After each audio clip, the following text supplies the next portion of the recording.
Ladies and gentlemen, welcome to the Grape live tasting live from Prestwich. That's right, ladies and gents. It's me and Baz drinking unbelievable wines here with y'all this very fine, if wet and windy and therefore pretty bullshit goddamn evening.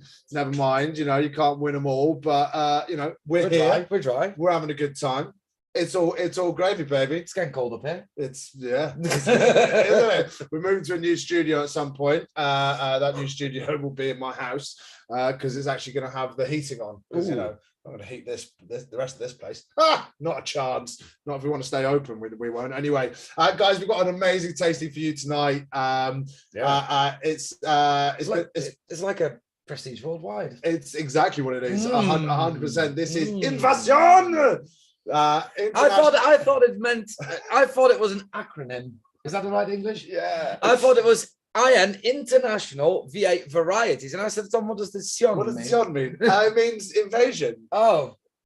It could have been something. It's okay, guys. It could have been something more clever. Probably his 11th language at this point. I double. After Mandarin, Cantonese. Cantonese, sorry. careful, mate, careful. Woo-hoo! Cantonese, Lekadachi, and Kleine Krautje, I don't speak German. Belgian. I don't know. Speak Flemish. The purpose of tonight's tasting is to drink some fucking brilliant wine, and I've got to be honest with you, we've really come through for you guys. Thanks very much for everybody joining us, either on Zoom or on our Grape live YouTube channel. No one. If you haven't, you've got to be consistent. Apparently, you've got to be consistent. That's the whole point. We just weren't consistently on YouTube. Okay. Otherwise, we'd be millionaires by now. Oh yeah, the golden play button is coming. Fucking right there. Boom, yeah, golden. Tonight's tasting is built around international varieties in Tuscany. It doesn't mean anything. Stop doing that. Could have been really good. Italians are and classically have been very, very protective about Italian varietals, which makes sense because they have so many. Over 2,000 native grape varieties you can make wine out of. Over 2,000 native grape varietals across the whole of Italy. Why would they need to go elsewhere to find grapes to make amazing wine? They can make brilliant wine from tannic structured Nebbiolos in the north through subtle, potent Sangioveses in the heartland, all the way down to big, juicy, jammy bays like Negro Amaro Primitivo down in the south. Why would they need to go anywhere else? Well, put simply, because winemakers. Cabernet is the best grape because winemakers are constantly looking to push barriers and boundaries. They're looking to develop what they have, and the beauty of all of these things is that you pick up an international varietal.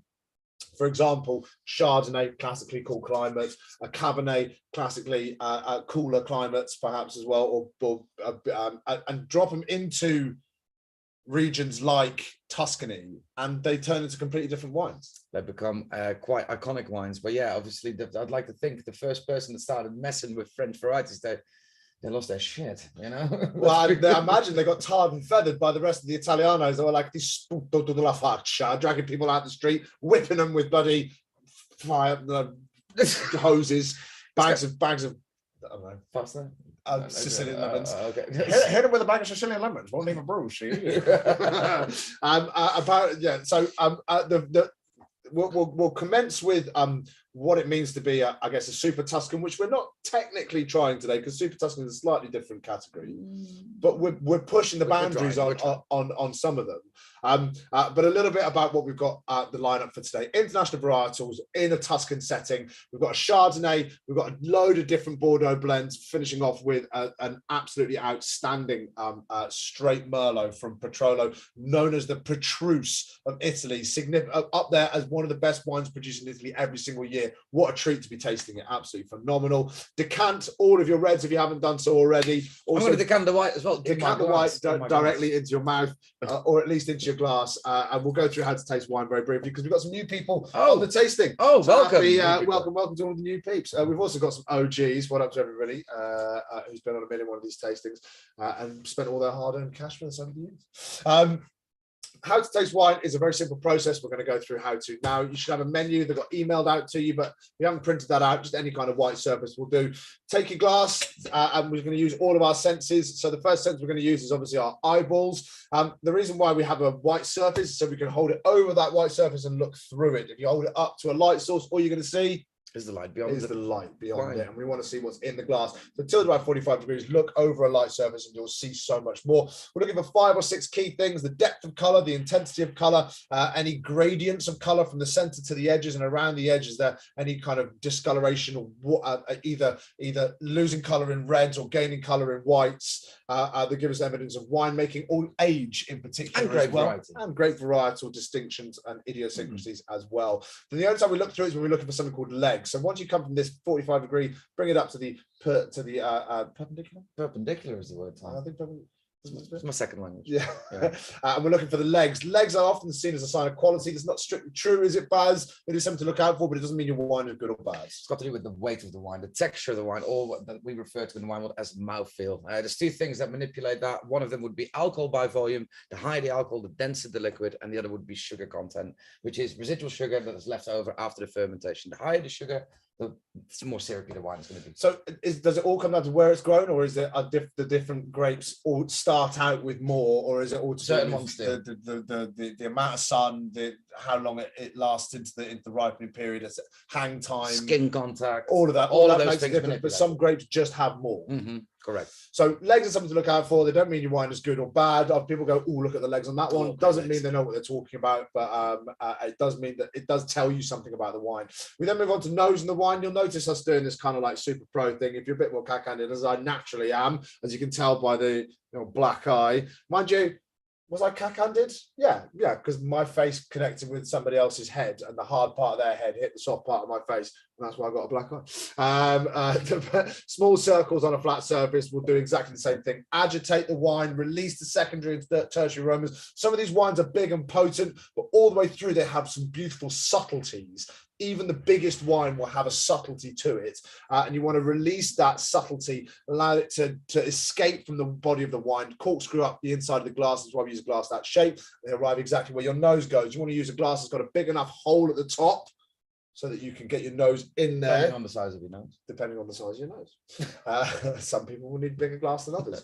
Don't feel bad. You know what to say? Big noses. Big can smell a lot. Yeah, exactly. But it's built for it. It happens for a reason. Hold it underneath there. Breathe evenly and normally. You don't need to do this great big. It doesn't really benefit you, truth be told. Breathe it evenly and normally. Take it away and bring it back again. You smell different things every single time. Certain wines can do the drive-by. Fuck you, man. All these all these wines that are on display today, because they are relatively iconic and all relatively expensive stuff, there's going to be layers of aromas that are going to be whispering at you. There's not really one big flavor or aroma that's going to be shouting at you. Well, especially with the reds, because this is a straight Chardonnay, and then we've got straight Merlot to finish, but all the ones in the middle are all blends, and how those blends interact means that those grapes will reveal themselves in different ways as you go through tasting them. So the first thing that you get is never going to necessarily be the only thing that you get. When you're spending this amount of money on wine, you don't want it to be the only thing that you get. A kind of like, straight up and down, one out, pretty basic stuff. None of these wines fall into that category. Even the Chardonnay, which is the straight Chardonnay, has also had so much stuff happen to it. It's just absolutely mind-blowing. So give it a little swirl, breathe evenly and normally, and then use the chat function on Zoom. Talk to whoever's in your room with you. You'll find that it releases all sorts of things out the back of your brain. You were thinking one thing, you couldn't put a name to it. Barry all of a sudden says marshmallow, and you go, oh fucking hell, marshmallow. They go, that's true. We just swore, so there we go. We can't do it, mate, because if you do that, the camera will turn off, and we're done. Right. Oh, we've got a problem then. All right. we were on to tasting the wine. Tasting is obviously where the crescendo of the tasting experience happens. The nose is where most of the heavy lifting is done, but the tasting is where it really all comes together. Is where the full picture is painted, where everything gets connected.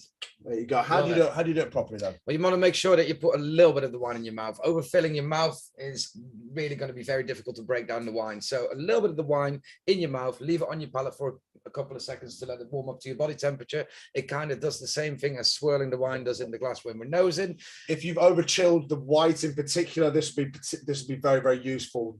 Chill is the enemy of flavor. It depresses all of your taste buds. The only wines that want to be served super, super chilled are the sweet end of the spectrum, where otherwise it can become quite cloying. Use your body temperature to work in the favor of opening up that wine. Correct, yeah. Whilst the wine is sitting on your palate, you need to pout your lips like this and suck a little bit of air through whilst the wine is still in your palate. It will start aerating the wine, spreading it all over your palate, covering all your taste buds, also the corners of your mouth, and obviously your gums as well, because that's where we can find tannin structure. And the tannins are going to be a really, really big player in the later part of this tasting.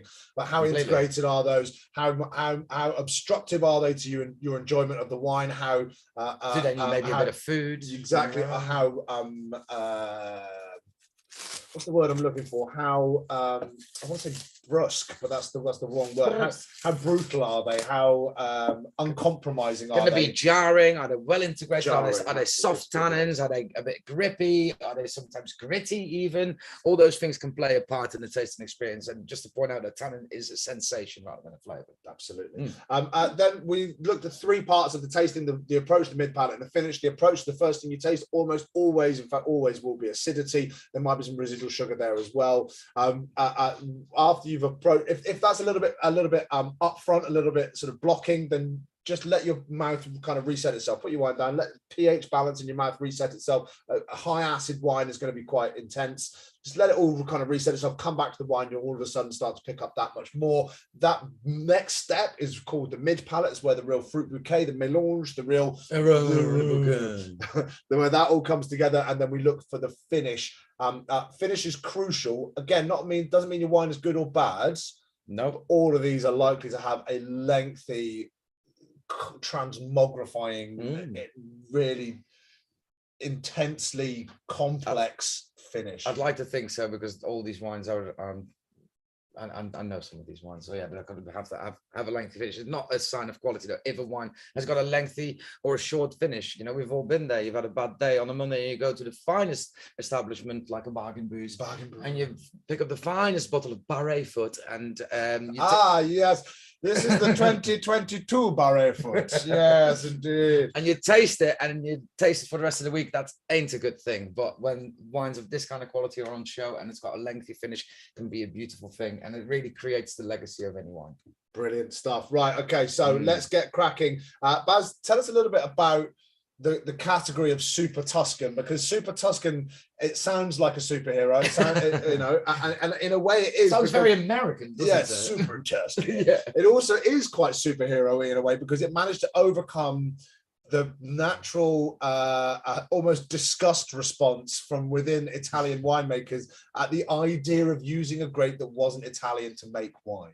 Yeah, absolutely. In Italy. Yeah, so Super Tuscans is it's basically wines that are from the Tuscany area that are not using the indigenous grape variety, and the main one being Sangiovese. There's another couple of red varieties and a white variety that can sometimes be used in that blend.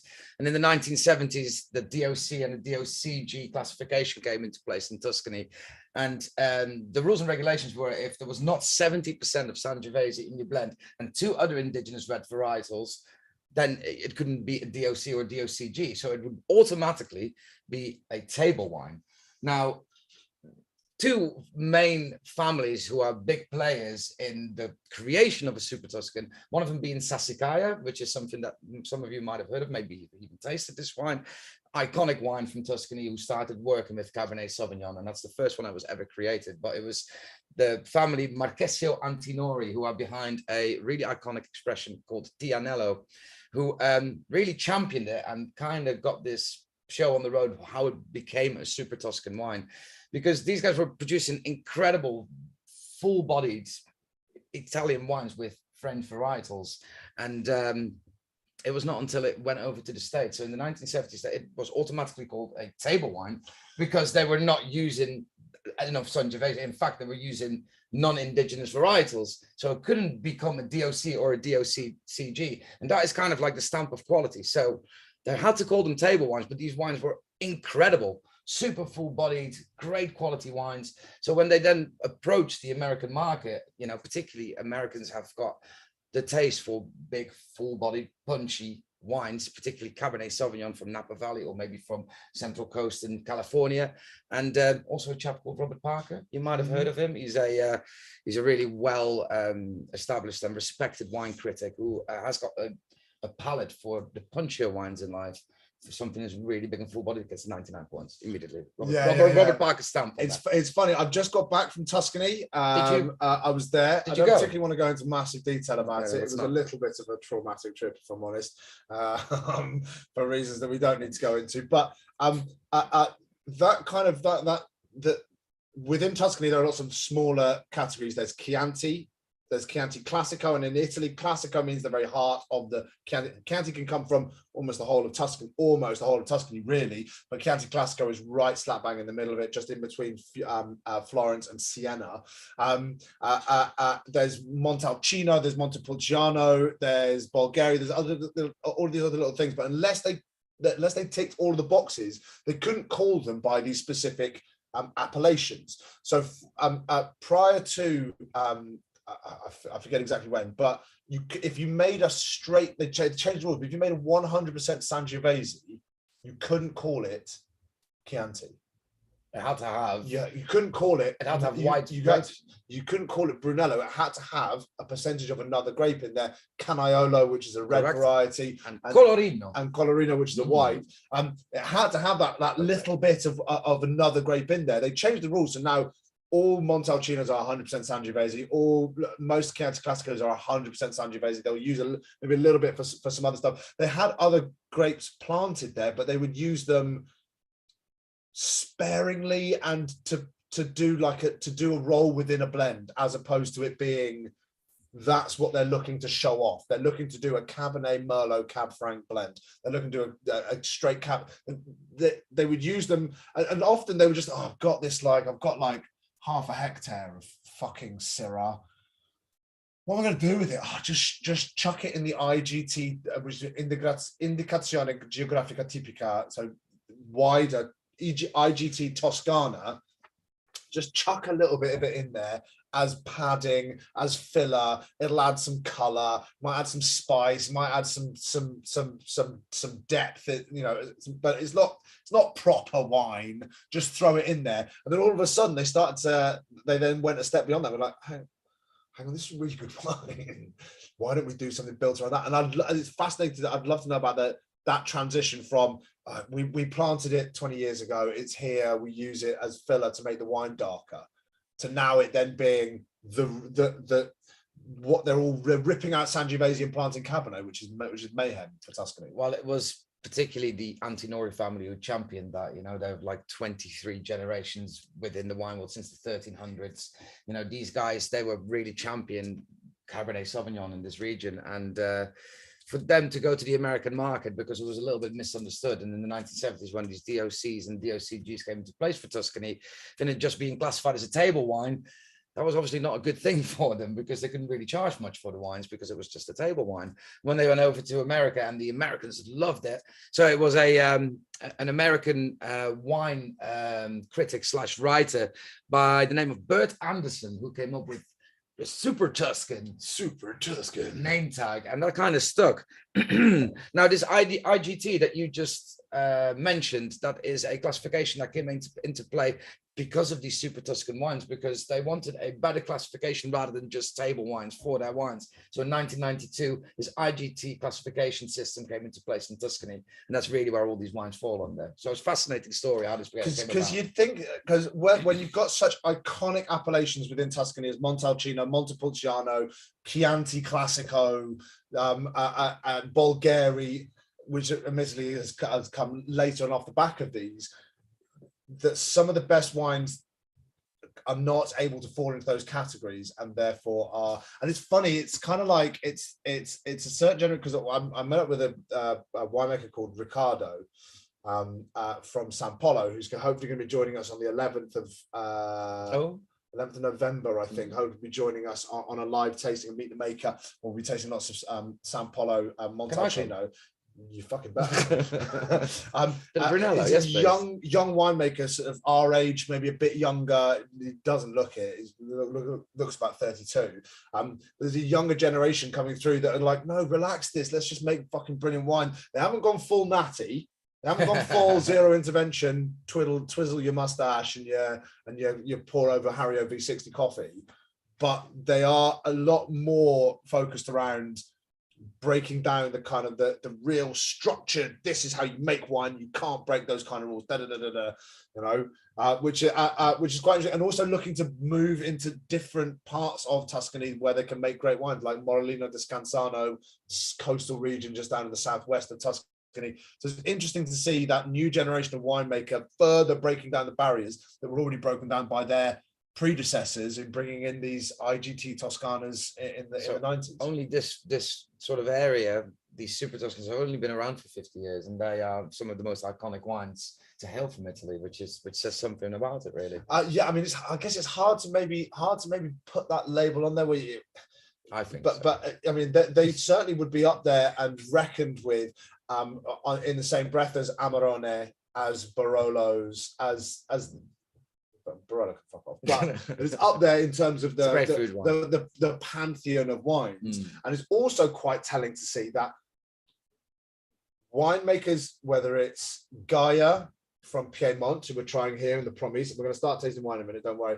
Gaia from up here, Allegrini, who own Poggio al Tesoro. There is a theme, isn't there? They are buying plots of land, coastal regions in Tuscany, because that's where these wines grow best, because that's where they see as being a huge future in these wines. Great opportunity to make some good money as well. Let's be honest. Good cash, because people pay an absolute fortune for it in the United States in particular. But a good opportunity to kind of be at the right slapping, maybe not at the crest of the wave, but they're right in the middle of the wave. They're going to be catching some good wave there. Now let's taste some wine, because we're getting slightly ahead of ourselves by starting to talk about Super Tuscans. We'll come back to that. Baz, can you give us some more knowledge later on? Is that all right? Any knowledge you want, guys. He's got it. He'll dish it out. But we're starting off with the white. This is the Felsina Berardegna Il Sistri Chardonnay. Chardonnay started its life, its noble home, I guess you would probably assign to being Burgundy. Though it does grow all over the place. But if you say it's Burgundian, then you're saying that it's a cooler climate. Yes, okay, very much so. Northeastern part of France, much cooler than some of the other places where it really shines, like California, like some parts of Australia when they don't fuck about with it. Let's get into this one. There's a couple of bits that are worth pointing out before we get into this. Baz, talk us a little bit about the winemaking before we taste, so that people that have done these things before can look out for certain aspects that will be familiar to a lot of you. So there's a little bit of manipulation going on in the winery. So some winemaking techniques are applied here to make the wine taste a certain way. So for the number one, something to look out for. So this is barrel fermented. Okay. So it doesn't get fermented in steel or in terracotta, so which are relatively non-influential vessels to ferment wine in. They do it in oak, and particularly relatively small barriques, so 225 litre French oak casks. Now that's not massive. It means there's a lot of interaction between the juice and the wood over the course of the fermentation. Now the fermentation for this is not an inordinate amount of time, but for this delicate, subtle, elegant grape varietal, any impact of wood, especially in a small barrel or new wood, is going to have an impact. So we know we want to be looking out for some woody notes. Has any aging afterwards in barrel? Also, yeah. Right. Okay. So then doubling down on that. Batonnage also. A little bit of lees stirring. For those of you that don't know, lees are you get fine lees and gross lees. They are the dead yeast cells after fermentation. If you leave a wine in contact with that, you will get texture, loads and loads of texture, perhaps even more so than flavor, but you do also get some great flavors. What the yeasty flavor is going to develop like in wine, you're not going to be getting yeast like Marmite, like a yeast extract, but you are going to get yeastiness that might manifest itself in freshly baked bread or some pastries or that kind of thing. So that's what we need to look out for. Baz, can we dissect this wine, please, bud? So yeah, this is one of the original sort of like players. These guys have been around since the 1970s. This is not a recurring theme that you're going to see with wine 2, 3, and 4, where winemakers from other regions have come into Tuscany and bought land and started to produce Super Tuscan. So these guys have been around for a little bit. So this is the Moretti family. So this comes from just northeast of Siena. We've got a bit of screen sharing, sort of more general screen sharing for everybody. Just northeast of Siena. One of the things about Tuscany is it is wild. If you look at when I was over there earlier, we start in Bologna. Bologna is the capital of the cuisine of Italy, Bolognese and things like that. When you that Bolognese is a combination of pork and beef cooked down and rendered down, and it's really succulent and delicious and amazing. But when you go to Tuscany, that's not what you get. You get boar. You get in France they call them sangliers, but I can't remember the name of it. This wild boar ragu, because it is genuinely wild. The whole of Tuscany, and that is starting to manifest itself in this wine. I've got to be honest with you. And do you get any menthol? I get some eucalyptus and menthol straight off the bat in this. I do. So we have a look at the color first. Yeah, we're skipping ahead. So let's observe the wine first with our eyes. So firstly, we touched on the intensity of color, something that you need to look out for first. Usually that's closely linked with intensity of flavor. The more intense the color, usually the more intense the flavor is, but there are always exceptions to the rule. I always name Nebbiolo as one of those exceptions. It looks really light. You think this is going to be a nice light wine, and it's in your right in the kisser, right in the palate. You know, high acidity, high everything, pretty much high alcohol, high tannin structure. This is beautiful, sort of like golden straw colored almost. Yeah, Chardonnay can sometimes appear quite insipid because it's quite a pale, really pale varietal. It can seem quite almost, just almost missing in the glass sometimes. Usually in cooler climates. Yeah, you're completely right. The warmer climate, which Tuscany is, even though we are talking about some significant altitude here. If you compare it to Burgundy, though, the latitude is significantly more completely different. The ripening period is that much more intense. Yeah. But also those tiny little tweaks of winemaking and manipulation, and all of a sudden it's just huge in the glass. Beautiful golden, that sort of like barrel fermentation will help that along the way as well. So it has been near my nose. So I've already had the smell, but understated though. Absolutely. We're not talking about like looking like honey in the glass. But it's also not super translucent like a Chablis, for instance. Completely. Okay. So yeah, beautiful deep color, which means that there's going to be a little bit of an intense flavor there, I'd like to think. So when we look at the legs of the wine, we put it back up to its perpendicular.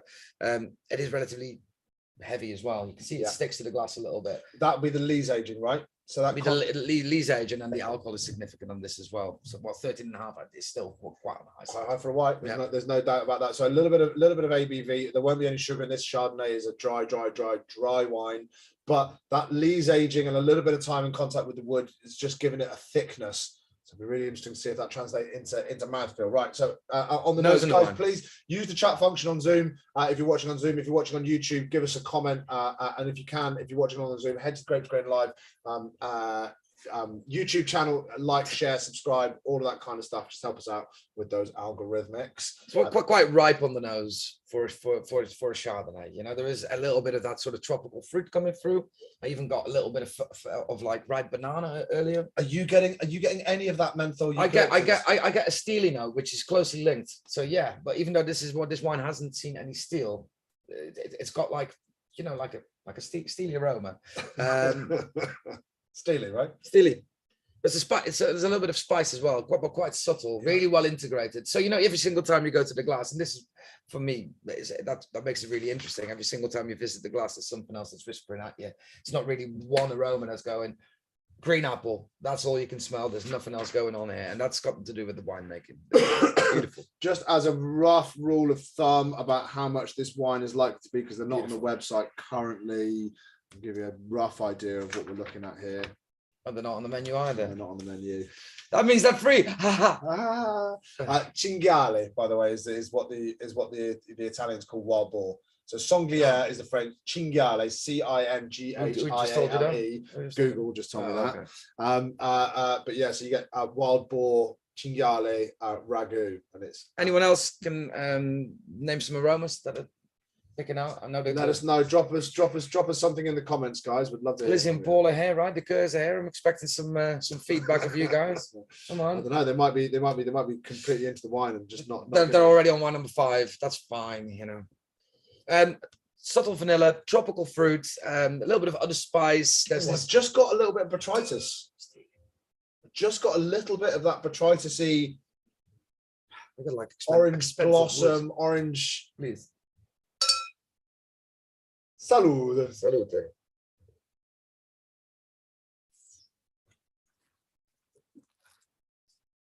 Suck through that invisible straw, spread it all across your mouth, hold it there. That is so.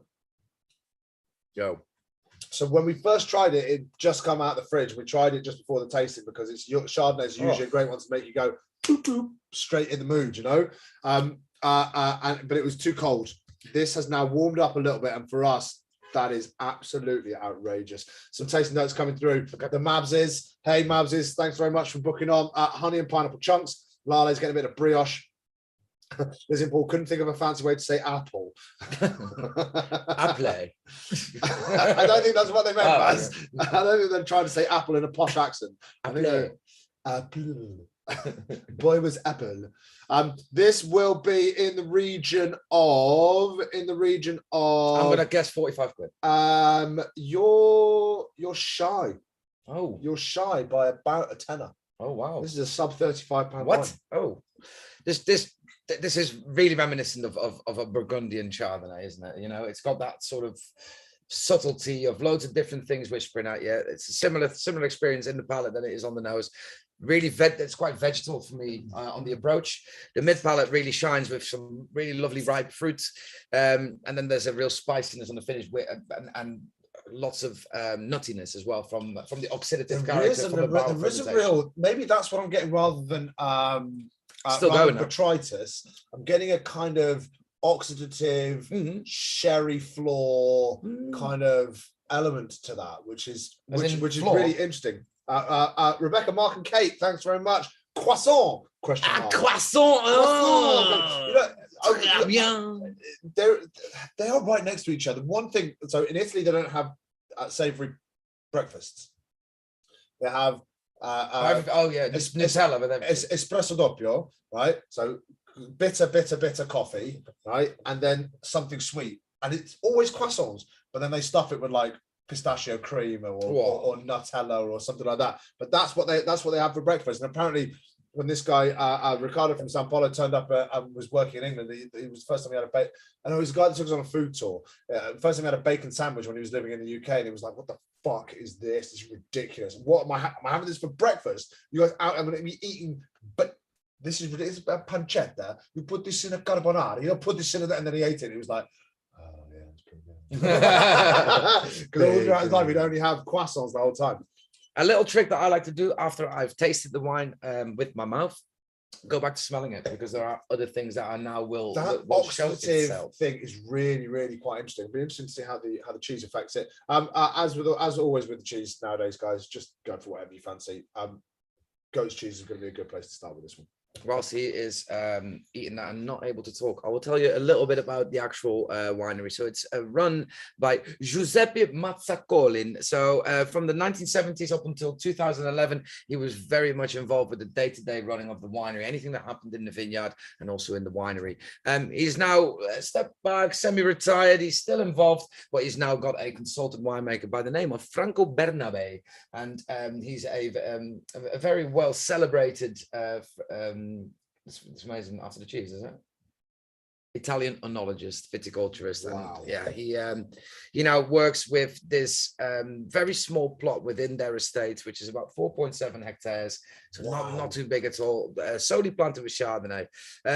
It's relatively looser soil than the estate. I like the way you said that in an Italian way. It's a looser soil. Looser soil. Which is a very juicy pulsy. Very looser soil.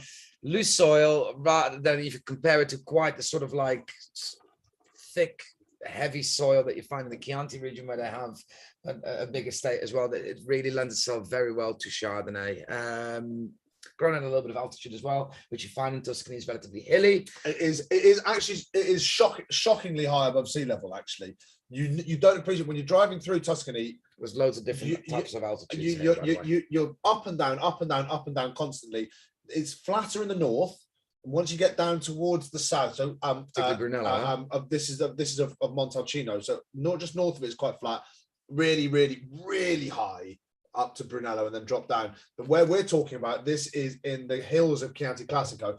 And that is all uphill. It's like a fucking Isha painting, you know, like an MC Isha painting. Like a Godverdomme Nederlands. Every direction you seem to approach it from and head to, you're going uphill the entire time. It's absolute mayhem.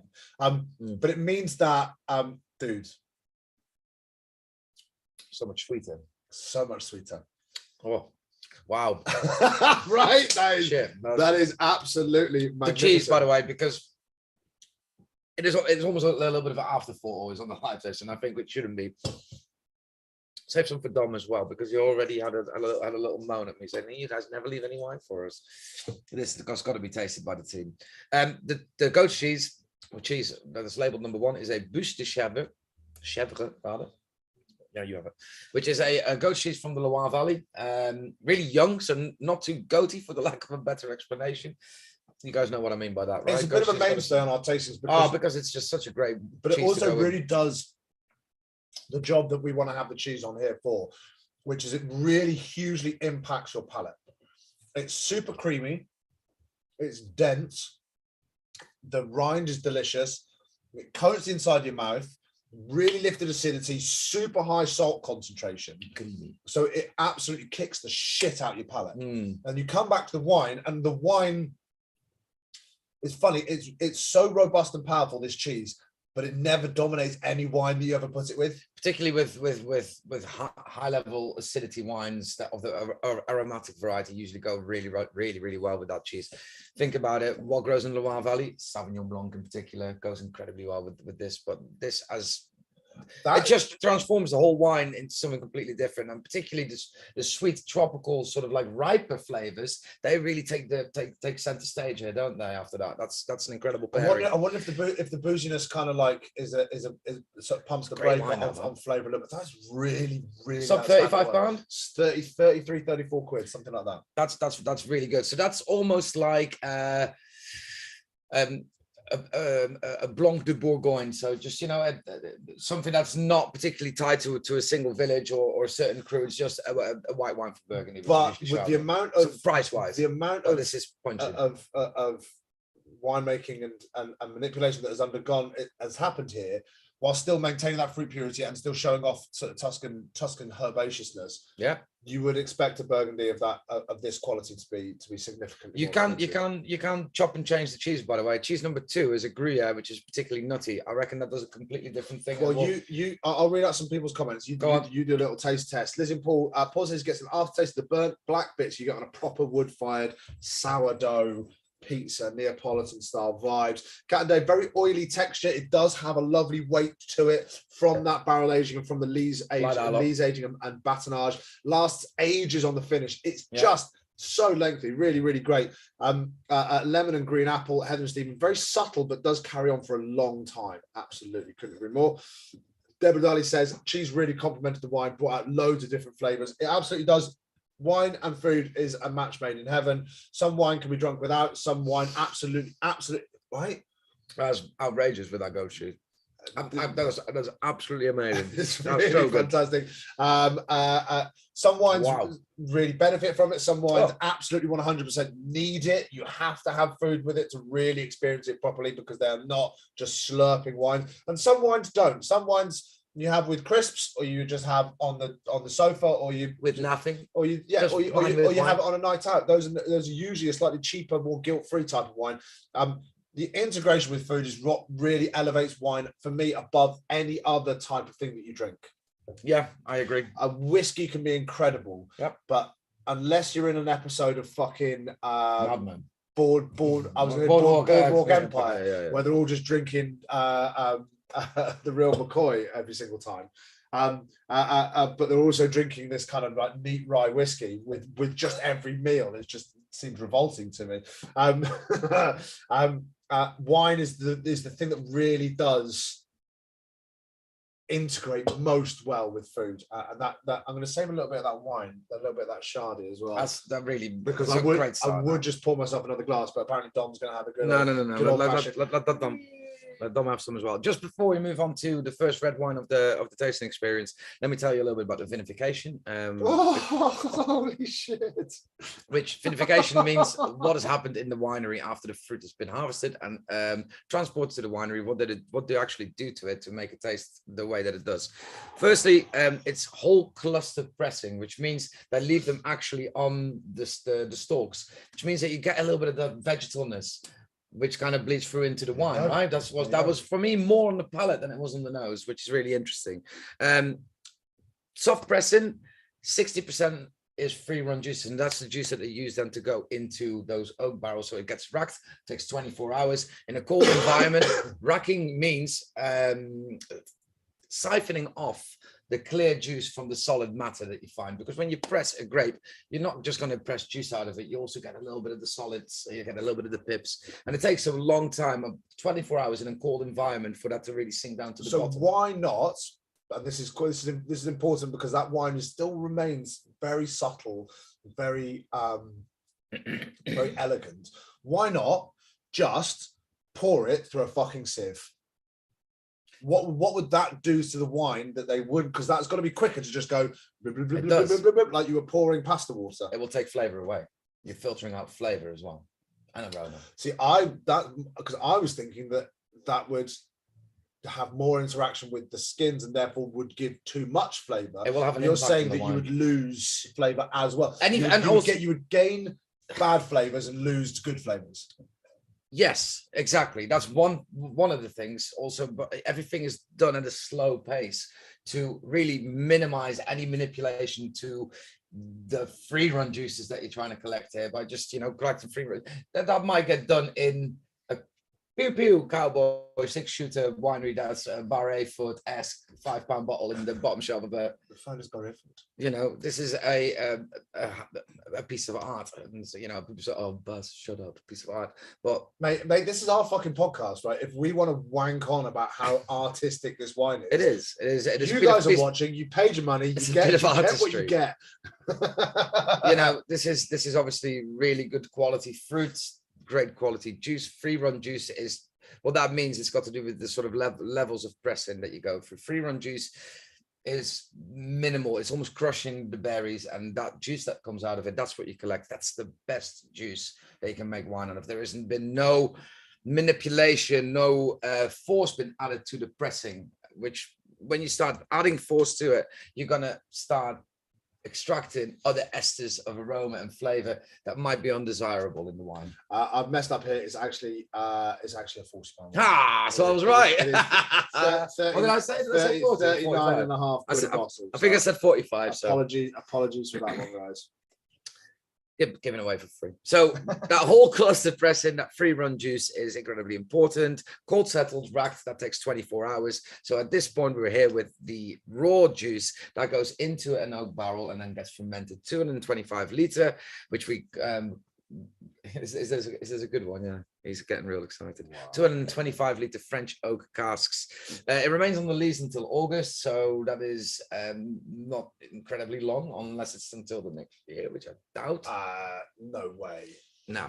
Batonnage performed daily. After blending, the wine then was aged for a further 3 months. Great start to the tasting. A really great start to the tasting. This better be good now. A lovely wine. A really, really great quality wine. What was that? We're now I'll do a little bit of screen share for you guys just to kind of set the scene right here. This is the wider Tuscany region. Here's Florence, which has a particular poignancy for me. And here is the kind of the most famous wine from Tuscany, Chianti. Started out having to be 80, 70, 75% Sangiovese with some Canaiolo and other stuff in there. Now pretty much always straight just Sangiovese. This wine here is from just north and east of Siena. Beautiful hilltop. All of these things around here, the beautiful hilltops, city states that were eventually sort of folded into the Florentine empire, if you like, within the wider region. But just not that the Felsina Berardegna is just from up here. Petra is from a just slightly different part, but Maremma, which is down here in the it's near Livorno, isn't it? Southeast of Bulgari. Yeah, so it's down here. So here is where the Petra is from, so much more coastal. This is Chianti Classico, hilltop little things, these vines everywhere. But what you'll notice is, and this is one thing that Ricardo said from San Polo, he originally hailed from Veneto, which kind of makes sense really, because he didn't. Did he work for the Allegrini family? I don't think he did. I don't think he did. I think he worked in wine, but not for Allegrini, and then went to think because he got an opportunity. He's probably a rising star in that region and knew the family. Well, his girlfriend still lives there, so he goes back to Veneto most weekends to go see his girlfriend. Well, some weekends he goes back, some weekends she comes to him. The opportunity came to go and be the winemaker at Poggio San Polo in Tuscany, making Brunello di Montalcino. The one thing we said was in Veneto, it's either vineyards or it's urbanized, built up. It is so much, there's so much more building there, whereas in Tuscany, if you've got 207, I saw it to figure out 272 hectares worth of land within this subcategory of Tuscany, 31 of them are vineyards, which is a fair amount, but in terms of wider, it's so much less. And in terms of what's then built up into towns, villages, or even cities, we're talking like 10%. 3%. You know, so much of Tuscany is wild. So much of Tuscany is full of these forests. I mean, we had this place, and it was kind of almost exactly like this. And in the middle of the night, there were just a load of these boars just like causing havoc outside the window of the hotel. It is genuine. It's that close to wildlife. It's. Well, it's a nice little. So let me give you a comment here. So the one that we are going to be dissecting now, the Petra. That estate is 300 hectares, right? But only 94, well, only a third of it is actually vineyard. Yeah. The rest of it isn't. It's just rural. Yeah, exactly. But not even just rural, because they won't necessarily be given over a huge amount to arable farming or to row crops like potatoes or wheat or anything like that. It is forest. It is forest land. It's beautiful. I want to go. Yeah, we will go next year. But this is classic Tuscany with these kind of cypress trees everywhere. When you spot it in the distance, you'll see like a tree-lined boulevard. You'll be like, I bet I know what that picture. I bet I can find where that. I've seen that picture somewhere. But then you don't, because they are literally everywhere throughout the whole of Tuscany. Could be anywhere in Tuscany. Yeah, exactly. But that's like, this is one of the most sort of beautiful and famous sort of like winding streets, stunning. This is Chianti Classico that we're looking at right here. But I mean, look, we've got vineyards there. That's probably vineyards over there. There's probably will be some stuff in the background. None of the rest of it is given over to that. They're olive trees just there. It's so much more undeveloped. This is Bulgari, which we're looking at sort of close to here with Petra. And definitely the next two are straight up Bulgari, the Gaia and the Poggio al Tesoro. There's the ocean. That's the main difference. Here we're looking up in the hills. We're looking in the middle of nowhere. We've got some serious altitude. But once you get to Bulgari, you are that close to the ocean. And that's why it's such prime real estate. That kind of Maremma, maritime, coastal region of Tuscany. Reminiscent to Bordeaux. The Entrée du Mer. Look at that. That's probably why they're planting these varietals there. Funny, don't? A little bit. So yeah, Bulgari, there we go. Vineyards all the way down to the sea. Super duper stuff. Great screen sharing, Tom. Thanks, bro. Well done, Tom. That's amazing. Right. I'm excited for this because I've just stuck my nose into this, and this is. I hope I changed the order of this, so I'm really hoping that I did it right. I don't think you did, to be honest. I think, well, no. We'll see. So this is a blend of Cabernet, Merlot, you didn't ask me. Merlot, and Cab Franc from southeast of Bulgaria, so close to the ocean. Let's have a go, shall we? This is like every single time, because I've been dipped in a couple of times for a little bit of a smell. There's different things every single time I visit the glass. Super excited about this. Oh right, sorry. God. Right, just for a frame of reference. It's good wine is nice, isn't it? Prestige Worldwide tastings, which all the live tastings should be Prestige Worldwide. I ain't coming out of bed for anything less, mate. That's it. Best wines under 15 quid online. No, We're doing good stuff. Because this is legit £75 wine. Is it actually 75 quid? Wow. Well, just the way how it acts, just by nosing the wine, I kind of get why it's like that. But let's see what it tastes like, because I've never tasted this wine. Let's do it. Let's do this properly, because these do it. These deserve to be done properly. The reason why I placed this at second as opposed to the later ones, you'll see when we get on to the next one. This, by comparison to the later ones, this is so much lighter. Ruby red, huh? The ones we get later on are so much thicker and darker and more kind of like Cabernet and particularly Merlot. Is there any? Is that sediment, or is it starting to fall off? Because it looks really unusual. Is it wine with age? No, it's 2018. It's 4 years on it. I mean, there's a little bit of browning happening on the edges, which with red wine that can sometimes indicate that there is. It can either be grape variety specifics or Sangiovese is brown in color anyway when you press it, when you ferment it. But this, it's got no Sangiovese in it whatsoever. It's Cabernet, Merlot, and Cabernet Franc. So all of them are Bordeaux varieties. Yeah, exactly. There is a kind of a shimmer and a shine to it that you would get from like a really well cooked, a really well done sauce. Ossobuco. Saucier would make a sauce that looks with this kind of shine and shimmer. Beautiful. Lala's getting a bit of iron from it. Beautiful color to it. Now, observe the following. So I'll agree with you, Lally. Once your glass is like this, then slightly rotate the base of your glass like this. It is slightly staining a little bit.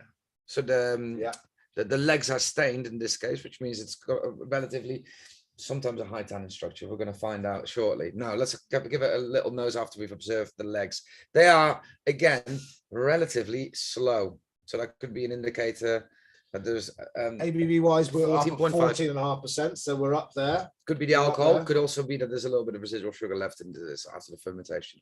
Let's nose the wine, shall we? It's got beautiful dried fruits. Balsamic vinegar, man, but reduced balsamic vinegar. So I did a balsamic tasting in Bologna, because in Emilia Romagna, that's where balsamic vinegar, the Modena, it's there. Of course. And when you try, you have like a little sort of stick, and they give you like, right, okay, this is a 12, that's a 25, that's a 45-year-old. Oh wow, thing, and they're like. That's what you get. You don't get any more than that. Oh, really? Like a pinprick. £200 bottle of vinegar. Is it? Yeah. Because it's so thick. You can get balsamic glazes that are they're a reduction. Yeah. And they get lovely sweetness, and they got that kind of stuff. But a really aged balsamic is unlike anything. It's closer to tasting a wine than it is to tasting anything else. Lots of spice. Fruit wise, Lali says pepper. Fruit wise, red fruit. Yeah, this is super like red currant, cranberry, strawberry, raspberry, pomegranates. Reckon might get a bit of vinyl. I would agitate your wine maybe a little bit more. It might have taken on a little bit of something from the plastic bottle, even though they are completely neutral, and it was only in there for less than 24 hours. Get it in your glass, agitate it. That should dissipate. Mediterranean herbs. A bit of sage. There's a savory herb in there. Maybe rosemary. Yeah, I was going to say rosemary is what I'm getting, but that might just be sort of. See what I mean? Though every single time going in, there's something else. This is. I could just nose this, but I am going to drink it. Salute. Oh, cheers, everybody. The Petra by Petra.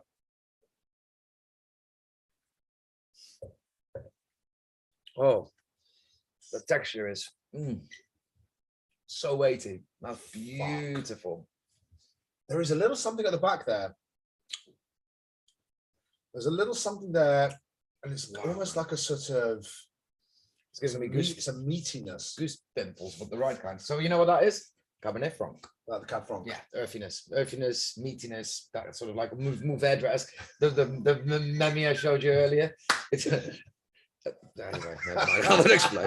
Well, it was. Otherwise, people think it was a naughty one. No, it was because I laugh at wine memes because I'm a nerd. It was someone opened a bottle of Mourvedre and it was getting opened, and then the second picture was a nozzle with a horse in it because it smells like horse. Because that's what you get from Mourvedre. It's Mourvedre-esque, isn't it? You know, Cabernet Franc. That's it, Deborah. Blackberry and tomato. 100%. Love that. That's a great little. And the tomato stem, the stalk, the leaves. Immediately I start looking for it and I find aroma, it. That vegetableness. But also sun-dried, sun-dried tomato. That's loopy, that, mate. Shame it's so expensive. That's why I'll take a bottle home. But yeah, that's absolutely phenomenal. Yeah, we ordered bare minimum of this. We didn't we didn't over order of this one. Beautiful. That's why it's not on the website yet either. But we will do, and there will be a 25% discount for you guys if you want some. That savoriness is really lingering on the finish for me. There's now like that is it. Yeah, it's really, really, really beautiful wine. There's some licorice from Mabs. I wish there was a not that the Gruyere is a bad cheese, but I wish there was a better cheese to go with it. You know what I mean? Like something a bit pungent. It's a belter of a wine, that. Absolutely gorgeous. Cherries. There's black fruit there as well. Yeah, this is a bit of a stunner. Yeah, less black fruit, more red fruit. I completely agree with you. There might have been a little bit of something done to that red fruit, but it is definitely that red fruit, that bright. The acidity is lovely and bright. That'll be the Cab and the Merlot, I presume. The tannins are really silky as well. Oh man, and bear in mind that this is fucking 2018. Really right? young still. So this is 4 years old. They would almost be. I mean, Italians are really cool about it, right? They're like, yeah, drink it now. Drink it. It would be great in 10 years. There's a Ken vibe to it. It's like, it's great now. It'll be great in 10 years. It'll be great in 15 years. It'll be great in 20 years. But it's also great now.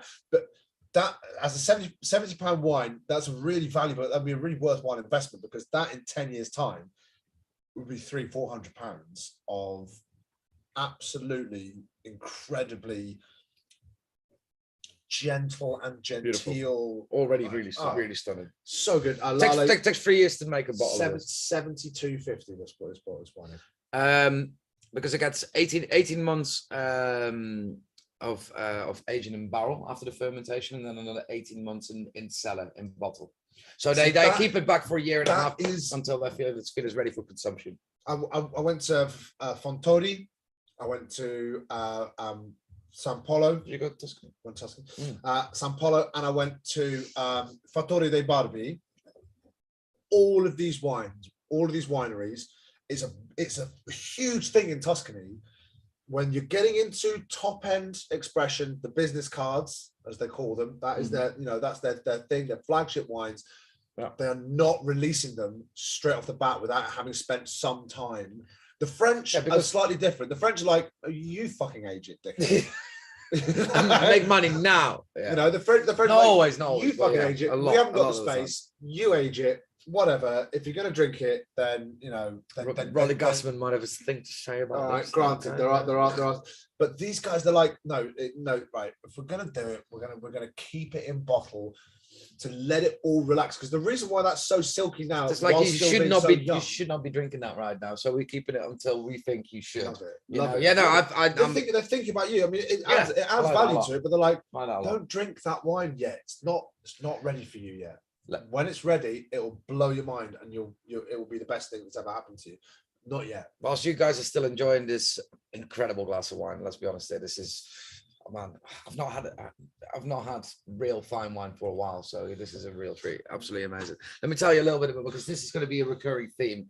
So this is a family that has pioneered another region, another style of wine, and saw what was happening over in Tuscany, and then quickly went, hey, let's go and invest in some land, and let's go and buy some land there and make our own super Tuscan, for the lack of a better explanation. So this is from the guy.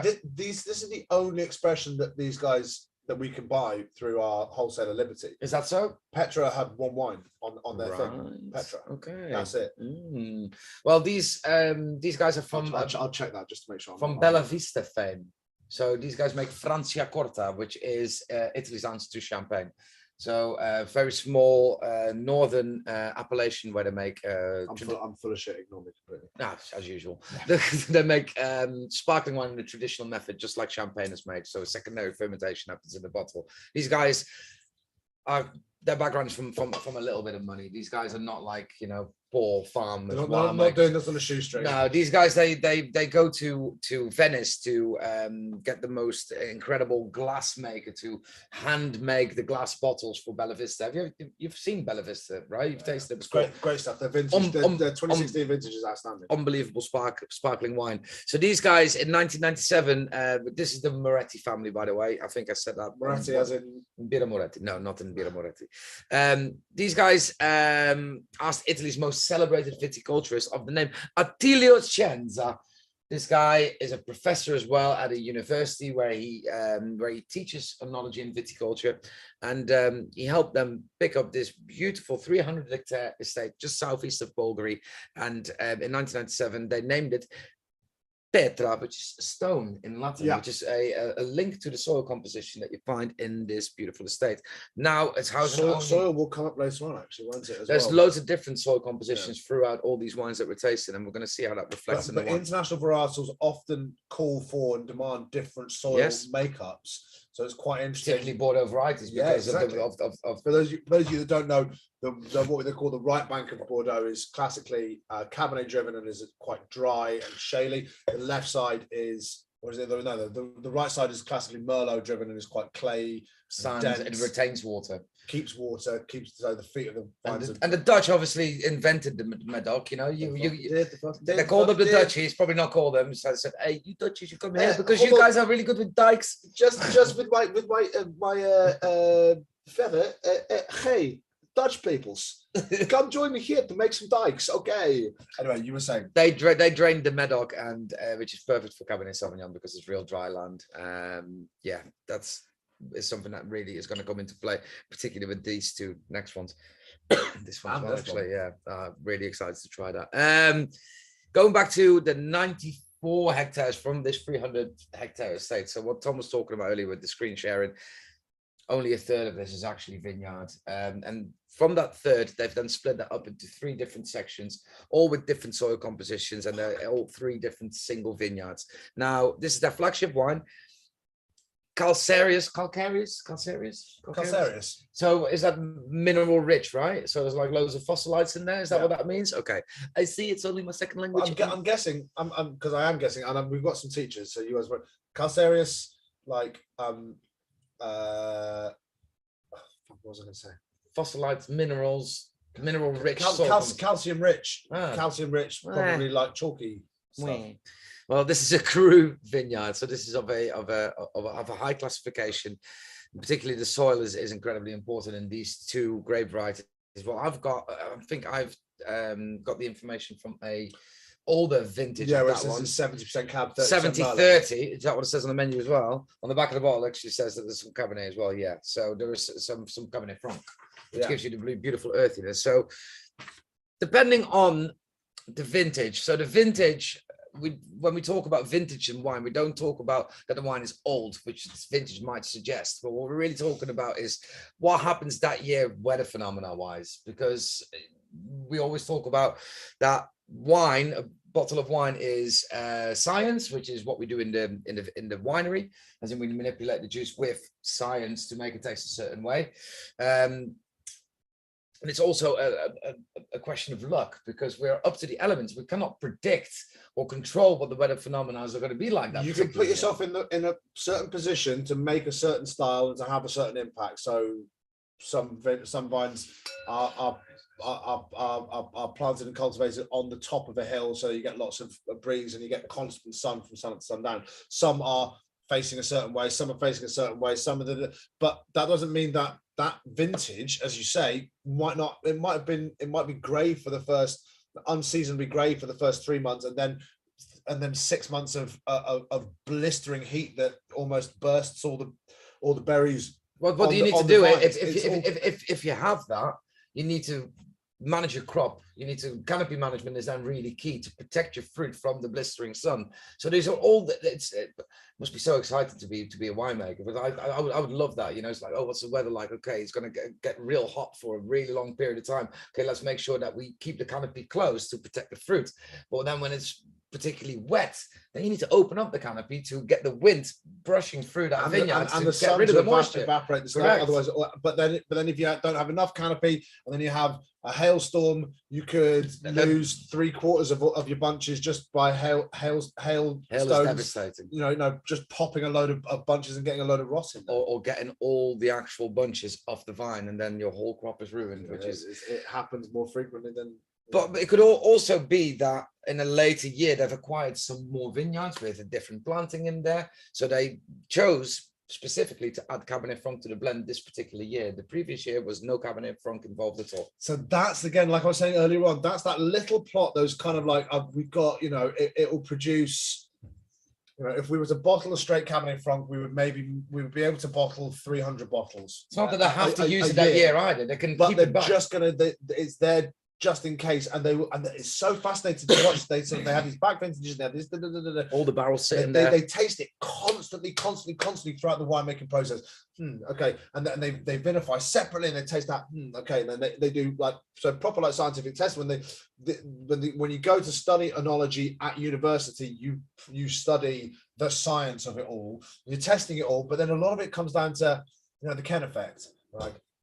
I reckon we could use a little bit of this here, Machada. And you put that little bit of that, and then fucking yeah, that really works. Yada yada. It's quite fascinating to see how that whole amalgamation of luck v science all comes together. I'd like to think everybody enjoyed that wine. If you didn't, I don't know what the fuck. This is like, I don't know. It's very special liquid. This so far, number 1 and 2 were both absolutely outstanding, and this is my kind of tasting. Wow. Before we move on to wine number 3, I'd like to tell you a little bit about the vinification, as I usually do. So the grapes were harvested in the coolest hours of the day, which is usually early in the morning. The reason why they do that is to keep the fruit as fresh as can be. Think about it. As soon as you remove the clusters of berries, and sometimes even single berries when they select them in the vineyards with the higher end wines, they start deteriorating immediately. And particularly if the vineyard is relatively far removed from the winery, that transport process, it's going to damage the fruit, and it's going to damage the flavors. You're going to get cooked aromas. It's not something that you want. So they go in there at nighttime to harvest the fruit. Now, after 3 days of cold soaking, so this then goes into a cold room where they then leave the berries there. There's obviously some pressing already starting, so there's already some maceration happening here that will extract flavor, aroma, all those kind of things, and color, of course. Now, fermentation then took place in stainless steel. Then malolactic fermentation was allowed. Now, what is malolactic fermentation? It's a secondary fermentation that happens after the first alcoholic fermentation that turns the grape juice into wine.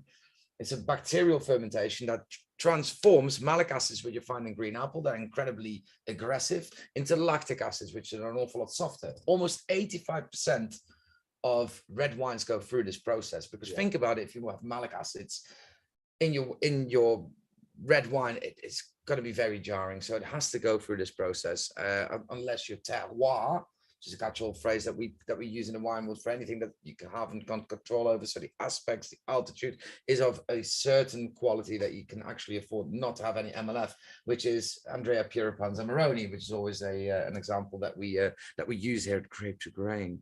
So the wine was then aged in French oak barrels. 25% of those were new. It's also important to touch on what happens to oak when it's old or new. The newer the oak, the more impact the flavor it's going to have. The more times you use that oak, the more times you recycle that oak, the less flavor it will impair eventually on the liquid. Absolutely. 18 months in oak, then a further 18 months in bottle before it then gets released into the market, ready for consumption as they feel. Now, this wine has got incredible aging potential. This has still got really lively acidity, acids, tannins, they all drop off. Alcohol gets more integrated when we sell it and age a wine. You can keep this for another 10, 20 years, if you've got time for that, of course. But this is already, as a baby, showing so incredibly well. Wow, super impressed by it. It's not really something I would pick off the shelf. It doesn't look too exciting. It doesn't look like a 75-pound bottle of wine, to be honest. No, but wow, does it drink like a 75-pound bottle? Oh my god, that is gorgeous. That is outstanding. Is this the next one? Yeah. So that's the Petra up there. Beautiful. I really enjoy I've got to be that. honest with you, in terms of starts we're tasting, that's really quite outstanding. Now we're going to move on to the Kamakanda Promise. This is a wine from the house of Gaja, Gajar, Piemontese royalty, making some of the best Barolos, Barbarescos, and Langer wines that you will ever find anywhere. They are iconic. When it comes to iconic is 100% the word for it. But like Allegrini, and like Petra, and like so many others, they've seen in Tuscany, particularly in the Bulgari region, an opportunity to make the next generation of genuinely iconic wines. There, Magari is something we've done on a tasting, one of these live tastings before, which is outstanding. From memory, it's a slightly different feel of wine. Cabernet, Sauvignon, Cabernet Franc, and Petit Verdot. This promise is some Rhone inspiration, eh? Yeah. So talk us through the makeup of the wine. Merlot or Merlot, right? And Syrah. So Syrah is something that grows really, really well, which is not necessarily it's not a Bordeaux variety. This is what you find in the Côte d'Rône. Yeah. So Syrah is incredibly important in Château Rhone and Tuscany, probably closer in terms of terroir and prevailing wind and sun, way closer between those two than either of them are to Bordeaux. Apart from the oceanic influence, so the influence of the water body, which is what you find in Bordeaux, which is not necessarily what you find in the Côte d'Rône. Côte d'Rône, though, is very hilly, so you got slopes everywhere. So that's something that obviously does resonate with with this region. No, well, not where this is, because this is actually from Bulgaria. So that's coastal. Yeah, we are just here in the Bulgaria region. This is where Gaia set up their Karmakanda brand. It's like perfume, this. So floral, so spicy, and this is much flatter. I mean, we're literally talking the vineyards for this are 5K from the ocean. Correct. Yeah. Merlot, Syrah, and complemented by a little bit of structure provided by the indigenous grape variety of Tuscany, which is Sangiovese, but there's only a very small percentage. In fact, I think it's only like 10 or 5%, 10% of Sangiovese blended in there. Let's see if we can actually observe it with our eyes, because it's a brown. So Brunello is usually 100% Sangiovese. Brun means brown, and that's why they call it Brunello, because the grapes that come off the vines in the Montalcino area are usually brown in color. It's actually from the horse's mouth. The reason why Brunello is called brown is a lot more to do with the color that it loses because of the aging process. Rosso de Montalcino and other Argentine Toscanas that are pure Sangiovese, they are light, but they don't have that brown element to it. The brown comes from aging. That's what I found now. There's a lot of staining here. Exactly what I'm doing here. So just slightly rotate the glass whilst the wine is sitting there, and look how it stains the glass. So that usually can be indicated that this could be a wine of a significant tanning structure. Which with a good dollop of Syrah in there, you would kind of expect it, right? It looks beautiful in the glass, though. This is a little bit darker than the previous one. The previous one was more ruby. This is a little bit more purple. Right? Yeah, definitely more darker, more inkiness to it. Yeah, and that's obviously then super stainy. I'd like to think all you guys know where the color in wine comes from. Legs are so slow. It comes from the skin of the grape. So the thicker the skin, the more color you're going to get from it. 14.5% ABV, so the same thing. But this is 2019. This is a year later. Younger. A year younger. So yeah, all the color of the skins, all the color of the wine comes from the skin of the grapes. Depending on the varietal, depending on the maceration period, is going to link in with how deep the color is going to be. So I love that you said perfumes. I love that you said that. Did you know what I mean? It smells like a cologne almost. It's like really floral. It's like really like violet, spicy. I get that Syrah sort of like spice to it. It smells incredible. Salud. Really elegant, sweet spice. There's a little bit of meatiness there. There's a Mediterranean herbaceousness, sort of like a really fine line going through that wine. This is smelling spectacular. It's got a lovely weight and body to it. It's got a lovely texture, mouth filling. The finish is big. It's maybe a little bit shorter than the Petra, but it's tannic, right? But the tannin, in a good way. The tannins are big, but they're not super shouty and obstructive. No, they're not a door slammer, are they? They're not a brutalizing set of tannins, which tannin can be, and Syrah is my enemy for that reason specifically. So tannins, red wines have usually a lot of them, and tannins is if a wine's got high elevated tannin structure, it's usually a really good food wine. So what I'd like you guys to do after we've dissected the wine, grab a little bit of that cheese. So the cheese number 3 is a Wookiee, that one, Wookiee cave-aged cheddar.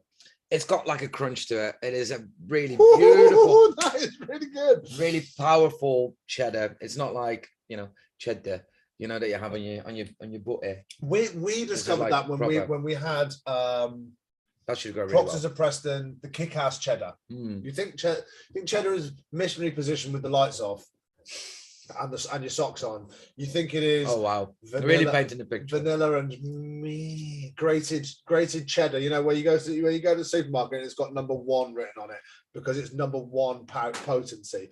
No. This is number 9, maybe even number 10. This is proper. So now go back to the wine after you had the cheese. The tannins are now super integrated.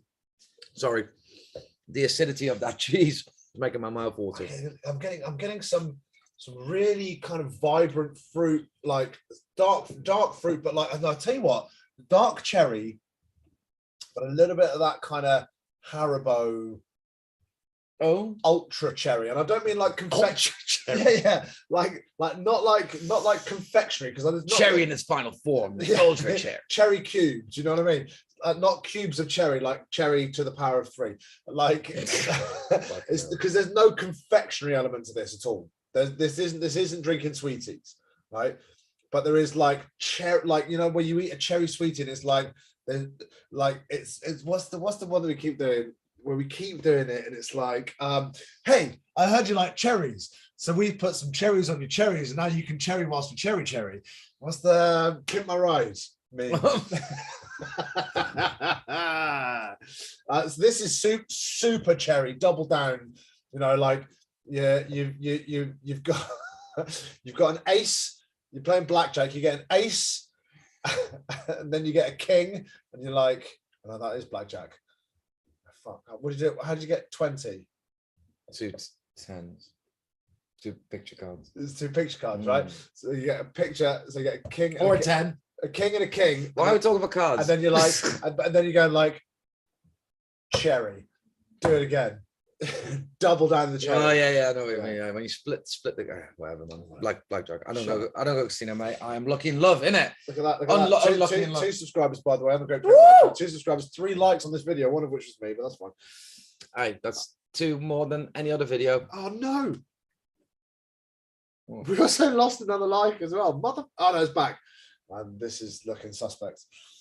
Very sus. It might end up being like that time that we were on everybody's news feeds all across like nearly Facebook. 1 million views. And everyone was like, why am I seeing this video all the time? I was like, I don't know. We're all up in your algorithms, mate. Stop looking at wine memes. So I've got a little bit of chat from the guys. Less spicy on the nose than the previous, which surprises me with the Syrah in this. Good analysis. Yeah, said that. Stronger tannins. It is more restrained. Yeah. On the nose, 100%. I think this is the right way around, though. That was a much softer one. I think I got it right. I do think I got it right. Complete. Lala says that cheese is lush. Yeah, really goes well with the wine. Cheese and wine combo is a winner. Mabs says, agree. I'm getting little on the nose. I'm gonna push back when you say little on the nose. What I will agree with you on, it is not as aromatic as the last one. That might be the Cabernet. That might be the, I don't know. Completely different structure of the blend. It's also maybe a different part of Tuscany. That probably plays a difference. But I'll tell you what is more on the booze is more obvious on this one. Yeah, no, I agree. These wine 2 and 3 were of the same ABV, and this is for me a little bit more difficult on its own. With the cheese, though, it's an absolute triumph. I mean, with the cheese, it's wild. the Magari that we had of these guys was spectacular as well. I've got a bottle of that in my wine rank. What's up? You know, I'm going to open up. How have you got so much wine in your wine rank? You know, I collect wine. I drink wine. I drink wine and I collect it. I've got some gems in my collection. But yeah, this is it is a little bit more. It's almost like Piemontese in style. It's a little bit more showy. It's a little bit more. Is that exactly? You know, we're in sync here. Is that because that's their style, that's their background, that's where they're from, so they vinify the wines in a certain way? Let's find out. So the winemaker Thientha, where did he come from? Where did he learn his trades? Because is he bringing that down with him, and was he given a very strict brief? This is a different wine. So these guys, let me just give you the background story of how this came to be. 1996, Piemontese powerhouse Gaia purchased 120 hectare estate, 5 kilometers from the ocean. So from the coast in Bulgari. So these guys were actually there before Poggio Tessero. Okay, so these guys might have given them an inkling saying, hey, the guys at Gaia are going over there, maybe we should, you know, follow suit. So closer to the coast, the soils are more sandy. That makes sense, right? Yeah. Think about it, because coastal usually there is more sand. There you go.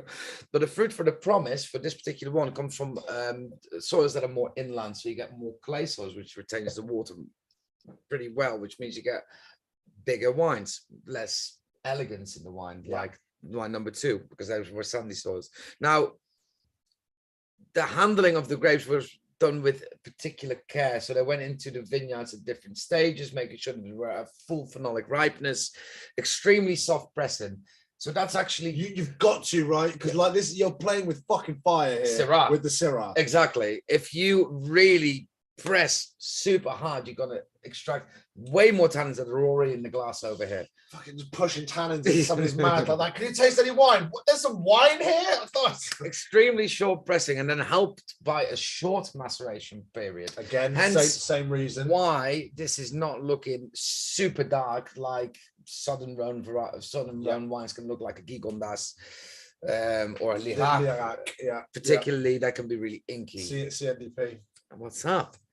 After 12 months in, hold on, there was all the 3 varieties that are in this blend were all fermented separately and then macerated for another 15 days before they then got put together in oak for 12 months. After that, so they were still kept separate here. I've got the full cepage here, 55% Merlot, 35% Syrah. That probably explains why there is still fruitiness here. There is still elegance here as well. And 10% of the Sangiovese to give it structure and body. Very well put together, very well thought after wine. But I think the way that these guys produce wines over in the northern part in Piedmont, it kind of rubs off in what they're doing in other parts where they. You think they're sort of they've been institutionalized by Nebbiolo that they have to do things a certain way, and they're like, right, okay. Well, no, so yeah, these guys farm, but mainly farm Nebbiolo. There's a house style, right? People have a house style. Correct. So tannin structure is always going to be linked to the Gaia family because they deal with Nebbiolo.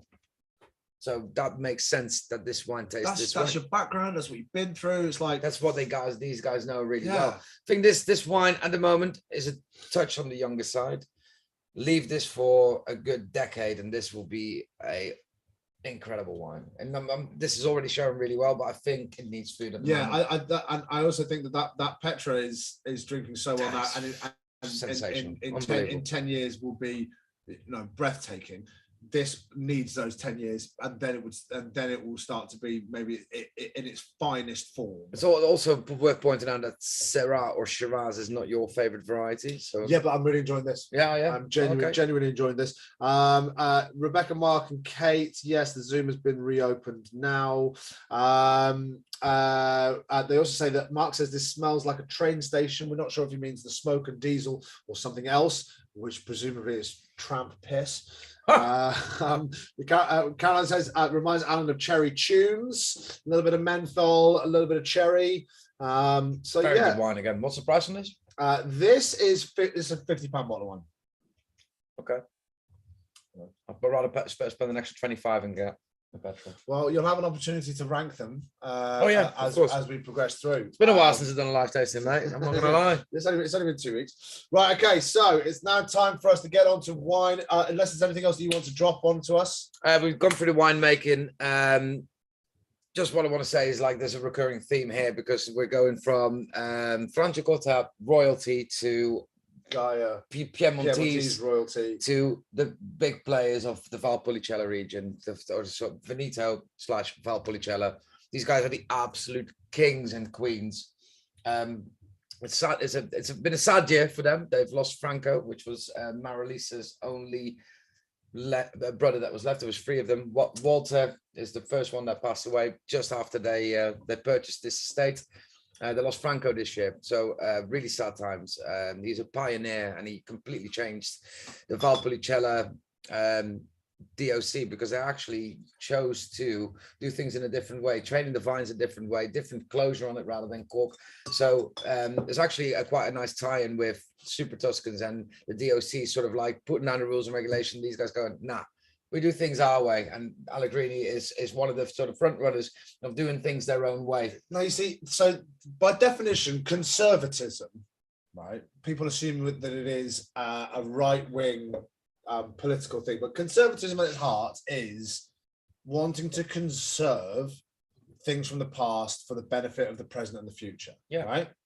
A left-wing, more left-wing ideology, liberalism, as it might be sort of parochially, called, is the idea that progressivism is the idea that things must change. Now, but the best way through all of this is a combination of the two. You have to have enough conservatism within the wine world to conserve the quality of what's being made, and that that when you see Chianti Classico on the region or on the label, or Rioja, or this or that or whatever, there is a certain standard. A certain standard. Mm-hmm. But there also has to be enough progressivism to be changing, adapting, and bringing new things. Because without that, the combination of working to a high enough standard set by some kind of regulation and breaking some of those rules to do things differently, you wouldn't have this winery. You wouldn't have any of these 3. Falsina Berardegna is slightly different, but you wouldn't have any of these 3. It's like golden handcuffs, isn't it? Wanting to break the rules, but to do to the same standard as the rules. It's kind of like the ethic of the rules, in the spirit of those rules, working to that high standard, but changing shit up. And that's what these guys have done. This is arguably this has been one of our favorite wines for. I've not had it in a long time. Almost since we opened. I've not had it for a long time. It's the affordable end of the Super Tuscan spectrum. Because, well, you say that. I mean, this is without a shadow of a doubt not the most affordable wine. This is a £90 bottle. Is it 90 quid now? Oh my gosh! We used to retail this for 65. I'm pretty sure it wasn't that expensive back in the day, but this is now 30 quid on top. That's ridiculous. 86, £87 bottle of wine. Brexit. It's like great. And that's at that is at a reduced margin because it costs us an absolute fortune. Yeah, it is. Yeah, quite a lot for us to invest in for a wine of this kind of stature. But and I've just stuck my nose into it, and it's worth pointing this out, by the way, that this is now 25 to 10. I decanted all of these wines at 7 o'clock. Been smelling great in here. It's been getting hives of fumes. Absolutely mega. But these are those kind of wines where actually decanting really works. Let me give you a little bit of an intro to this winery and how it came to play. So Sondria has quickly become an absolute classic. Sondria, by the way, is the name of a vineyard. Yes, correct. Well, it's the estate La Sondria. They call it 50 hectares of vineyard. The actual fruit that goes into making this wine is only from a 5-hectare plot within that estate. So a very small part of a really lovely estate that makes some incredible wines. They grow some Vermentino, they grow some Merlot, some Petit Verdot, some Cabernet Sauvignon. It is exceptional. It's the Allegrini family who make, in my opinion, and my opinions are of my own, not of my employer, some of the best, or if not the best, Valpolicella wine out there. Because like Chianti, Valpolicella can be an absolute minefield, as in you can have a fantastic bottle, or you can have something that is really poor, you know, for the money that you're actually spending on it. Allegrini, if you ever see that on a bottle, it's a really safe bet to go to that, and you will get some of the best Valpolicella wine that money can buy. These guys saw potential. This was in 2002. So actually, in the new millennium, 6 years later than correct. Gaia. Gaia were already there. They saw they were making waves with their Bulgari brand outside of their Piemontese restriction, so to speak. So these guys followed suit and bought this incredible estate in Bulgari, so super coastal. Their first expression I think that they made was the Dedicato e Walter, which is we dedicate this wine to Walter, which is the second brother of Marilisa, who we had the pleasure of having on a tasting with us somewhat 2 years ago now. It was incredible. My whole family was there, and yeah, it was a very, very special moment because it's someone that I really, really look up to, and she was fantastic. They started planting European varietals, so particularly Cabernet Sauvignon makes a big part of any of the sun-dryer wines that are on the market. 3 hectare plot to make this wine, a blend of 65% Cabernet Sauvignon, the noble Cabernet Sauvignon, 25% Merlot, and 10% Cabernet Franc. Let's dissect this one. Quite the cepage is the same, and as much as it's the same 3 grapes, that'd be very interesting to see how they stack up against one another. Different region though. Close to each other though. This is Bulgaria proper. Yeah, but this is from just outside, from the western part, more south, but still more inland, so not as coastal. Okay. So this yeah, well, we'll see what again. So Caroline, don't ever feel bad because you said without struggling for descriptors, can I just suggest this simply smells really nice?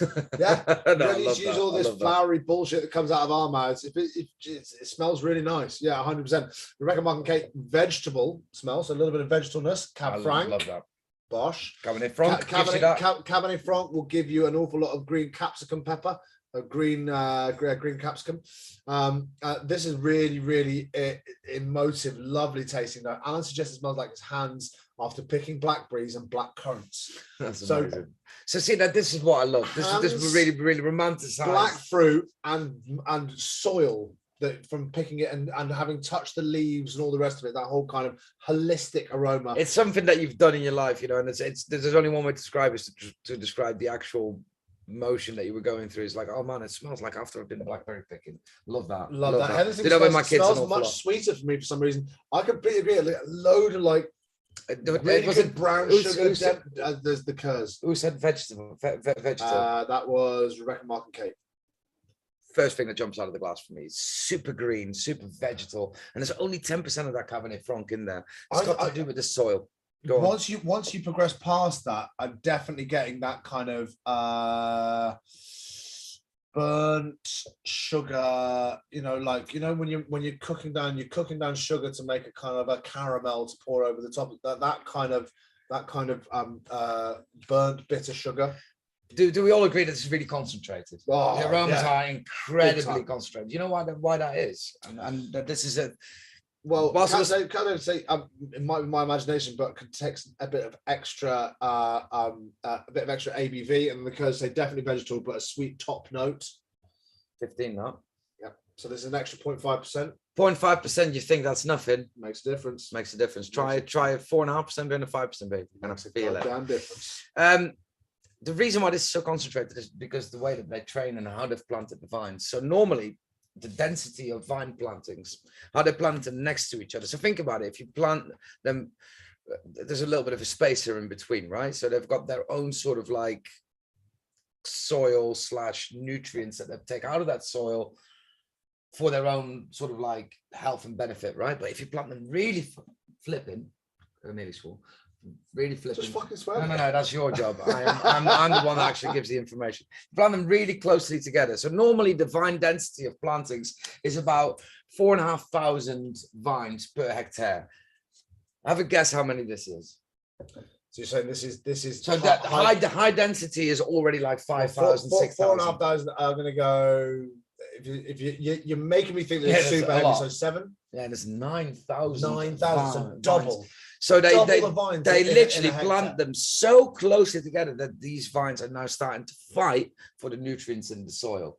So what does that make them do? They go into survival mode. So they go like, oh my God, I'm not getting enough nutrients from the soil. What do I need to do to adjust this? We say this constantly: shit soils and make your vines struggle. Struggling vines. As long as they've got enough to survive. The worse the time the vine has, the better the time that we have. We love the taste of the oppression of vines. The more the oppression of vines. The more they weep, the more we weep. But theirs are tears of anger and fear. Ours are tears of pleasure. I actually put this in capitals. It's an incredible density of 9,000 vines per hectare. I don't think I've ever heard of that. Like, you know, there's one that we do, which we have done on a tasting, which is the Varietals Eden Chenin Blanc, which is marketed as a high density planting Chenin Blanc, and it's 5,500 vines per hectare. I've never heard of that before. So that's literally planting so close together that they are really, really challenging conditions for these vines to grow. It's funny because the prevailing wisdom, if you didn't have somebody like Barry to explain it to you, you'd think you're planting 9,000 vines per hectare instead of 4,500 vines per hectare. This is fucking super dweeby stuff, but you know, stick with us, right? Stick with us because I know you're interested. You'd think, well, that's them trying to rinse the vines, rinse the soil, get as much, you know, like stack them high, sell them cheap. You know, it's like instead of having like 10 good things, have 100 shitty things and sell them for less margin. It's the opposite in wine. Super dense planting leads to a lower yield because the vines are living things and they cannot just produce the same amount of grapes. They'll go, this is mental. This is crazy. It's about 10 buds per I'm getting half of what I need, literally half of what I need to produce X. I'm going to produce X divided by 2. Sorry. Taste, no. Cheers, everybody. I'm going to produce half of what I'm going to make. Therefore, you're getting half of the juice to make the wine, which means that you're getting double the concentration of everything else that is taken from the soil and it's taken from the sun. I think this is a new vintage that I've tried. So I've got a bit of a thing with sun dryer. It was one of the finest wines I've ever put in my mouth. Somewhat, I think it was 2016 or 2015. I think it was 2016 because it's sort of like integrated with when we opened. It's like, this is one of the best wines I've ever tried. And I did a couple of vintages which resonated less with me, as in like I didn't like it as much as the previous vintage. This is come back into its own right now. This is absolutely stunning. It's smoky tobacco. I get like herbiness. I get spiciness. That vegetal thing. That vegetal is a real frontal aroma profile that I'm getting here. That sort of like vegetalness also resonates in the palate. It sort of like bleeds in, but there is that balsamic note that we got in wine number 1 of the reds is here as well. Savouriness, freshness, greenness. It's got an awful lot going on. Still a puppy, still very, very young. Yeah, this has got incredible aging potential. This is showing really well though. All of the wines we've tried to date. And bear in mind, this is also most concentrated out of the lot. Most concentrated, and therefore most needing of a little bit more time for it to really be showing at its best. It's all very like shouty, aggressive at the moment. It's kind of like it's kind of like a teenager, right? A teenager. I've got one that hasn't been allowed out of the house for like a week. You know, they've been ill. I must try this or whatever, and so they're just like bouncing off the fucking walls. Needs to, and it's like he needs to calm down. It's like Harry. So actually, not like a teenager. It's like a kid. It's like a single digits kid who's like been at home on his own and is like he's really calmed down. He's really calmed down. He's really calmed down. If you keep him in the house for that long, he'll go mental. That's it feels like it needs a bit of time to just. I can easily sink a bottle of this though. Don't get me wrong. I mean, I'm enjoying the drinking experience. I didn't even need any food, so the tannins are really integrated. You know, it's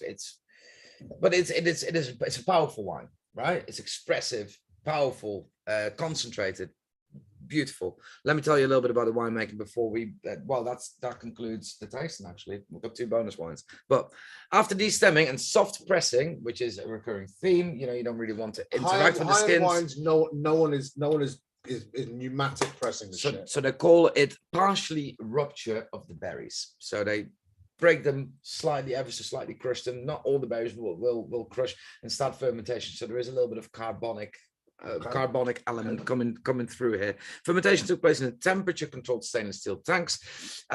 Usually red wines, they're fermented at a higher temperature than white wines. So this is around 28 to 30, which is actually quite high. So what you're going to get is you're going to get more of a stewing process. So you're going to get more concentration of flavor with a higher fermentation temperature. Makes sense, right? Mm-hmm. The more you cook it, the higher you raise the temperature, the more flavors you're going to extract from it. 12 days that happens, which is a relatively short fermentation period for a red wine. Transferred to French oak barriques. 50% of them were new and 50% of them were used. Then it goes through an aging period where also malolactic fermentation is allowed to soften the wine out.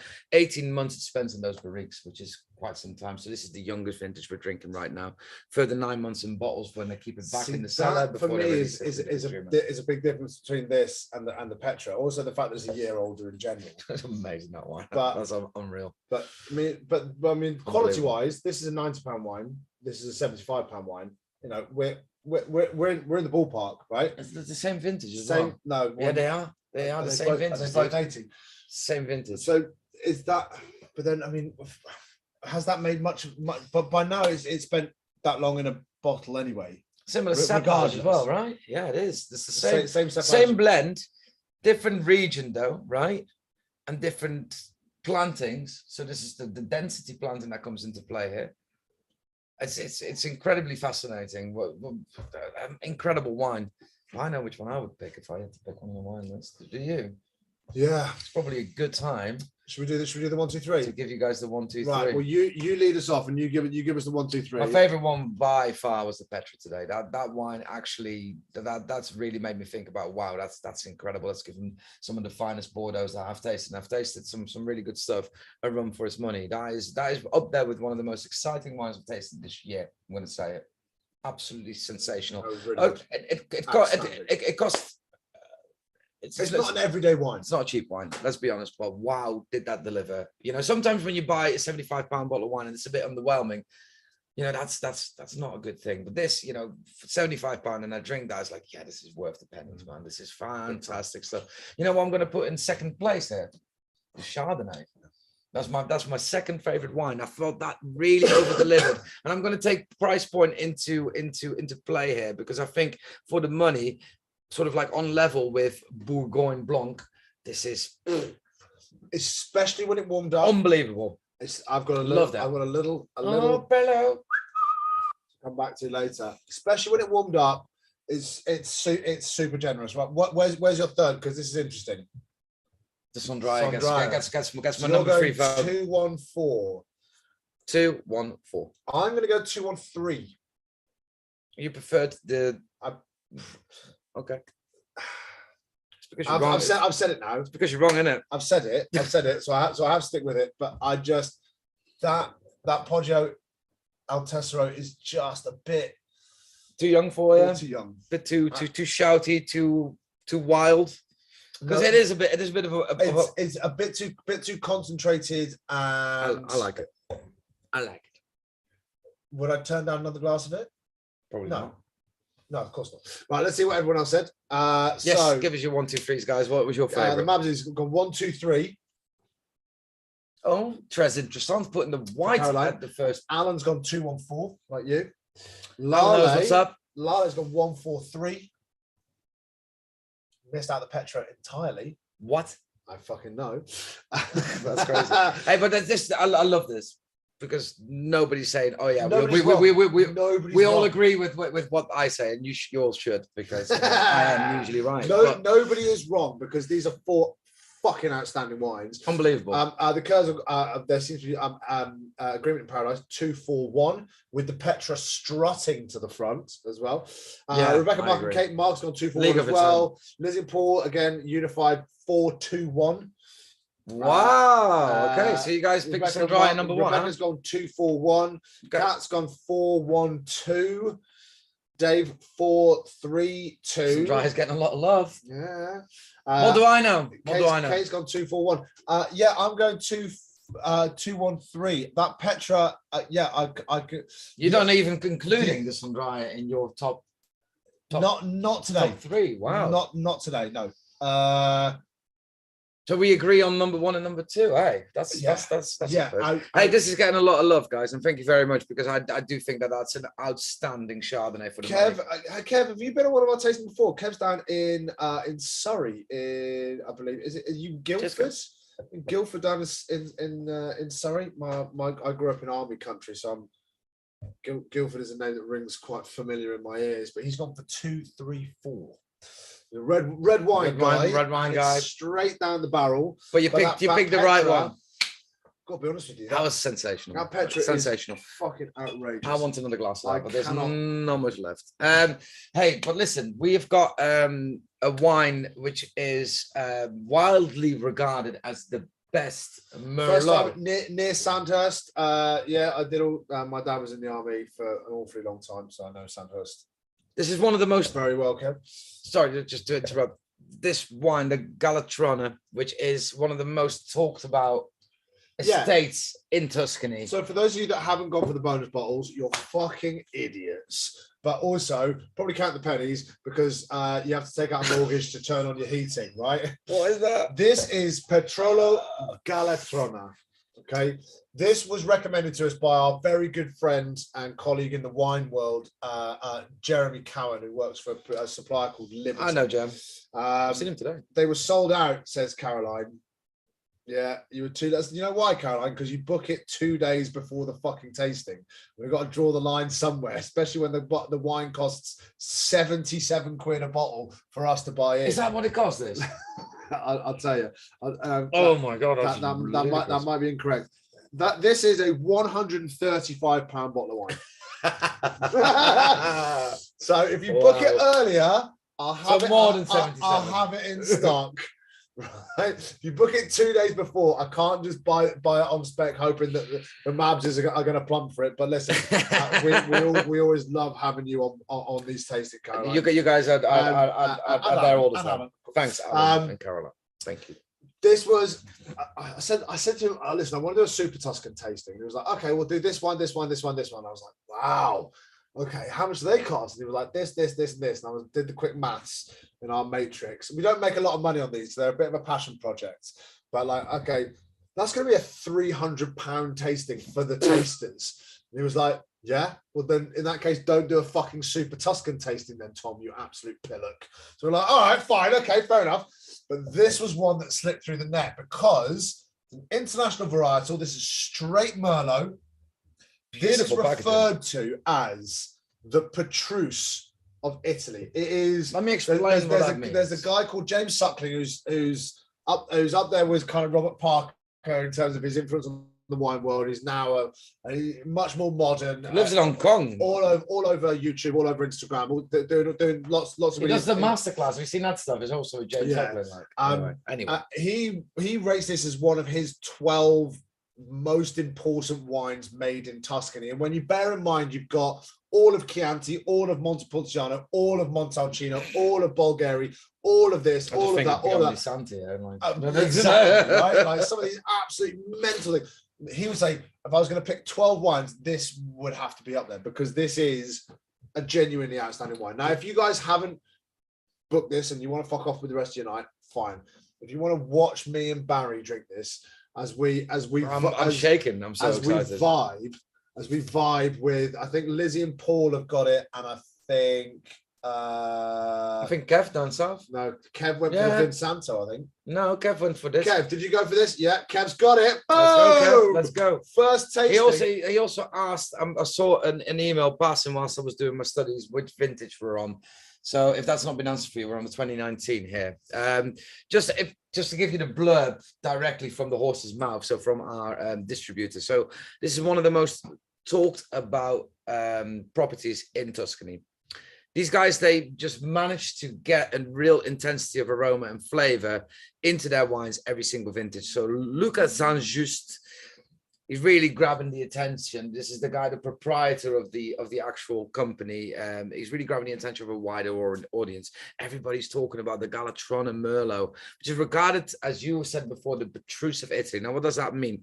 Petrus is a Pomerol, which is a Merlot, which is from the right bank of the Bordeaux, which is technically classified as a first growth, even though it's not got first growth classification, but it is up there with one of the top wines on the planet. If you see Petrus on a menu, and no matter what vintage it is, it's going to cost 1,500 quid. It's going to cost 1,500 quid minimum, 1,500 quid, and that's if it was released 2 years ago, you know, and really is almost undrinkable. If you're looking at like a either needs to decant for like 6 weeks. If you're looking at a Petrus that is 15 years old, even a poor vintage, that's 3.5, 4, or 7 grand a bottle. If you're looking at one of the iconic vintages, this is a 15,000. So this is the most expensive wine we're doing on the tasting today, by the way, is it? This is by this year, even by quite a margin. Yeah. Wow. Okay. And so, but the reason why I bring that up is just because Petrus is so lauded, even though it doesn't have that status. Again, showing you not technically, but it is a first status growth. is, you know, it is a first growth. It is a first growth. That's it. The end of it. Okay, so regarded as Italy's finest Merlot, situated on the eastern flank of the Chianti Hills, it's a 272 hectare property with only 32 hectares planted as a vineyard.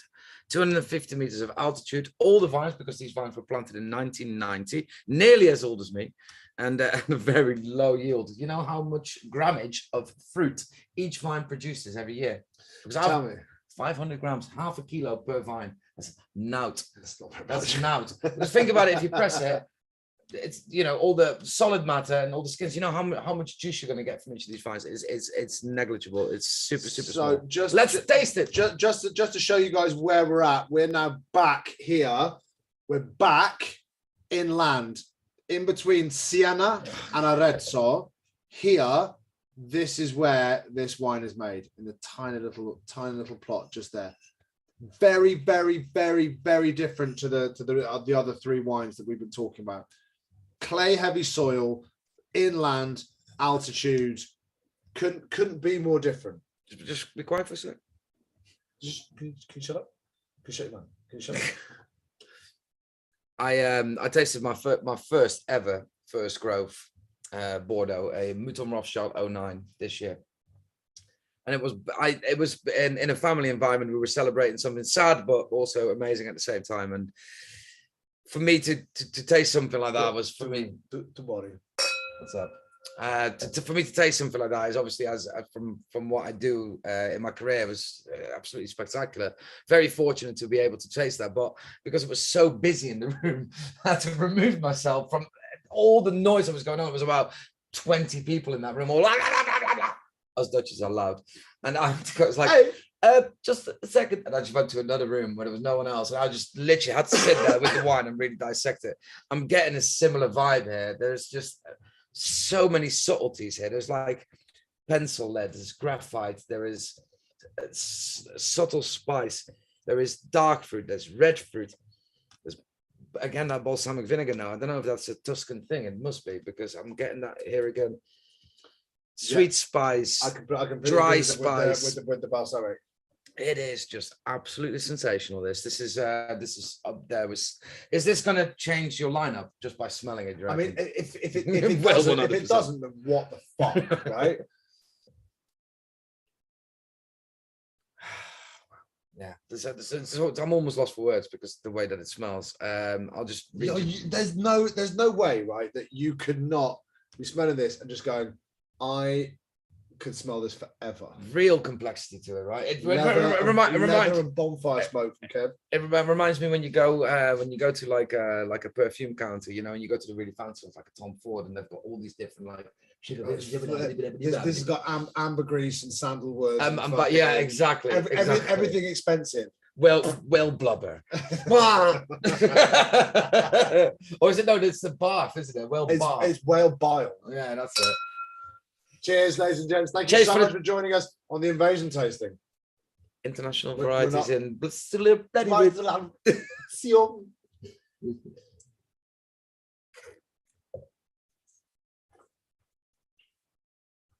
Very, very good. Arguably a touch younger. Oh wow, hold on. I don't care if it's young. That's drinking really well. Oh wow. That smoke, that bonfire, and that smokiness continues, which is really interesting. Again, another kind of burnt sugar, almond, brown sugar kind of vibe. Capsicum, vegetable spice from Liz and Paul. Oh wow, that's amazing. That is so.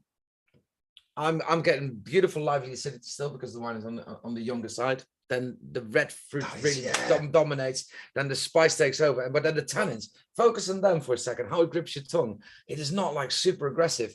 I found this one a lot more aggressive tannin wise than this one. It's obviously different. Which makes sense. Makes sense, really. But it's almost pleasurable. It is a real nice sort of texture on this side of my tongue, sort of like just slightly off center. There is a little grippiness, but it's something I don't think I've ever experienced before. Really, really nice.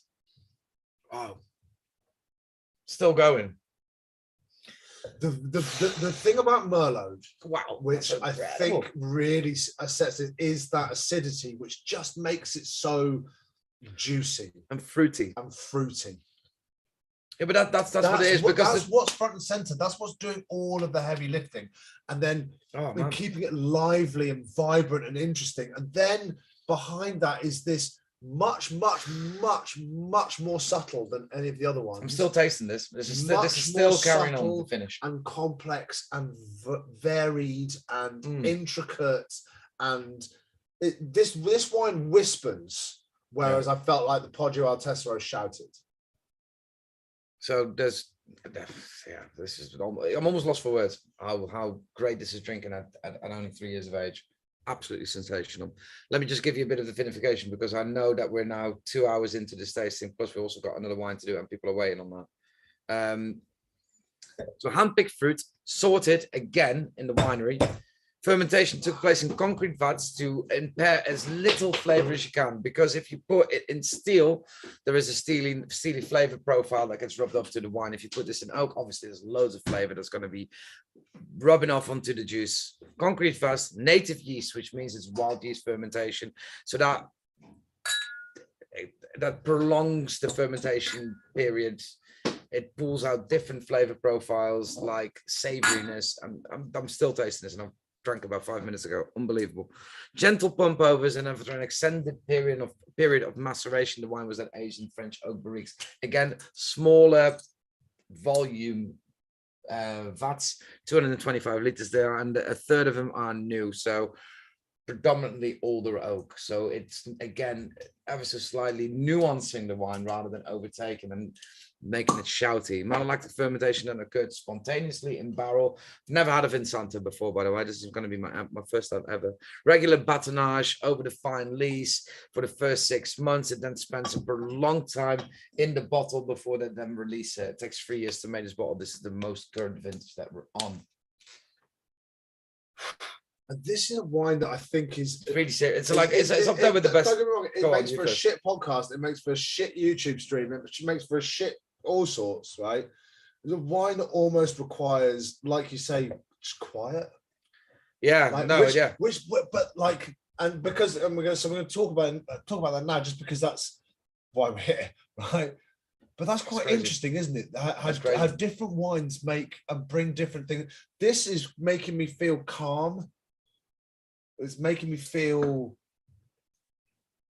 relaxed. It's making me feel thoughtful, contemplative. I know what you mean by that, because this is something that is almost like you need a bit of silence to really sort of like break down the wine. Whereas there's so much going on, and it's very nuanced. It's not really like this is, but vegetalness. I bet you guys are all wishing that you got a little taste like of this. But like, so I mean, the cost is one thing, but we've definitely drunk £130 wines that are like, boom, yeah, woo, let's fucking party, let's go, right? Yeah. We've definitely had that. Some vintage champagnes and stuff like that, where we've drunk wines that are more expensive than that. You know, but this is a wine that almost brings like so. Unbelievable. An Albarino, Vino Verde, a Vermentino de Toscana, something which is vibrant and sort of like and vibrates with energy, right? This is the opposite of that. This is something which is like it's like a calming influence. It's like it's like it's like your defensive midfielder that's got. You don't see him, but he does all the work. But no, it's the defensive midfielder that's got 100 caps under his belt. It's like, hey, relax. So, hey, it's fine. Just relax. Just calms everything else down. It's like the older brother that just like, hey, don't worry about it. It's dad wine. This wine is, hey, and that's and after having brought up Godfrey Manakabori, yeah, that's quite interesting. That brings some memory back. That's for sure. Unbelievable. Yeah, this is wow, quite sensational stuff. I'm gonna get the bottle for Christmas. There we go. Unbelievable. So, is this changing your 1, 2, 3? 100%. It has to. Yeah, it has to. Funnily enough, it's probably not going to change my 1. It is for me. 100%. This is superior to the Petra. And yeah, I don't think quality wise but in terms of how I was drinking it, and it's one of the most unique drinking experiences I've ever had. It really is. I don't know if it's because it's taking me back to Summit or wow, loopy. Absolutely. I would change it to now 251. It's now 5-2-1. And 2 and 5 would be pretty neck and neck. But that's unbelievable. That Petra is so right. Okay, just for you guys who did go, I think there's a couple. So just before we do, so Kev says sandalwood definitely on the palate, definitely a thinking wine. Liz and Paul say agreed. Kev, first taste I wasn't too sure, but it's a lot to dissect, and now wow, it is unbelievable, dense without being heavy. If you're not already drank it, try and keep it for a little bit. It's complex without being complicated. Yeah, complicated is like blah, blah, blah, information, blah, blah, blah, and it's like, what the fuck is going on? Yeah, concentration, right? This is so calm. Is like more educated, more older, like you said, all about it. It's like the lover that's been around the block and is like, hey, just chill out. It's fine. We'll get there in the end. Don't need to rush, man. It's all good. Kev says he's got a mouthful left. Well, keep it, Kev. Keep it going. For everybody else that didn't go for that one, learn your lesson and go for the bonus. How much was that? Well, how much, just out of interest, how much was the glass of that? It wasn't cheap. It was 45 quid, I think. 45 quid for a glass of wine. A large glass. It was a large glass. Hey, listen, I've tasted Henschke Hill of Grace. That was, I think it was 100 quid for 125 or something like that. And it wasn't that great. Right. Not for you because it had Shiraz in it. I loved it. Now, we have obviously some other people that went for the Vinsanto. Vinsanto. Hey, that's a category in its own right. It's something I've never tried before. So let's dissect and get this into our minds immediately. And then Baz, you can tell us about the uniqueness about this, because this is genuinely unique. This is 2010. Is it sherry? Vinsanto. It's very sherry, isn't it? On the nose, it smells like PX. Quite sherry. No, it smells like Oloroso. I was going to say it doesn't smell like PX at all. It smells like sherry, but it isn't dry. It smells a bit super unique. I'm so excited. This is a 2010 vintage of Isole e Olena, which was a combination of two different wineries or two different vineyards, the Isole vineyard and the Olena vineyard, combined together to now be one of the outstanding Tuscan winemakers. Did you go see these guys? I didn't manage to get to these ones. We'll go next spring, mate. So let's dissect the color. Digestive biscuits. Amber. It's like, man, this is again. It's not. I don't even think amber does it justice, to be honest. It's like in Jurassic Park when he has the thing with the mosquito. When he has the cool walking stick with the mosquito. It's a massive park. It's Jurassic Park. What could fucking possibly go wrong? It's really perfumed on the nose, man. Dehydrated piece. No, it's dehydrated citrus peel is what I can smell. I can smell apricots dried. I can smell honey. I can smell nuts. Honey. Oh, this is. Oh. This is, but this wine is like a. Yeah, this is like a Vengeance. Yeah, this is really good, man. No. Dried apricot, vanilla. There's a nutty oxidative characteristic, which is. It's unctuous though. But the thing about this, which Barry will come on to, is something called floor. in sherry, which is unique to sherry and makes sherry the way that it is, and is absolutely unreplicable. You can't fake it.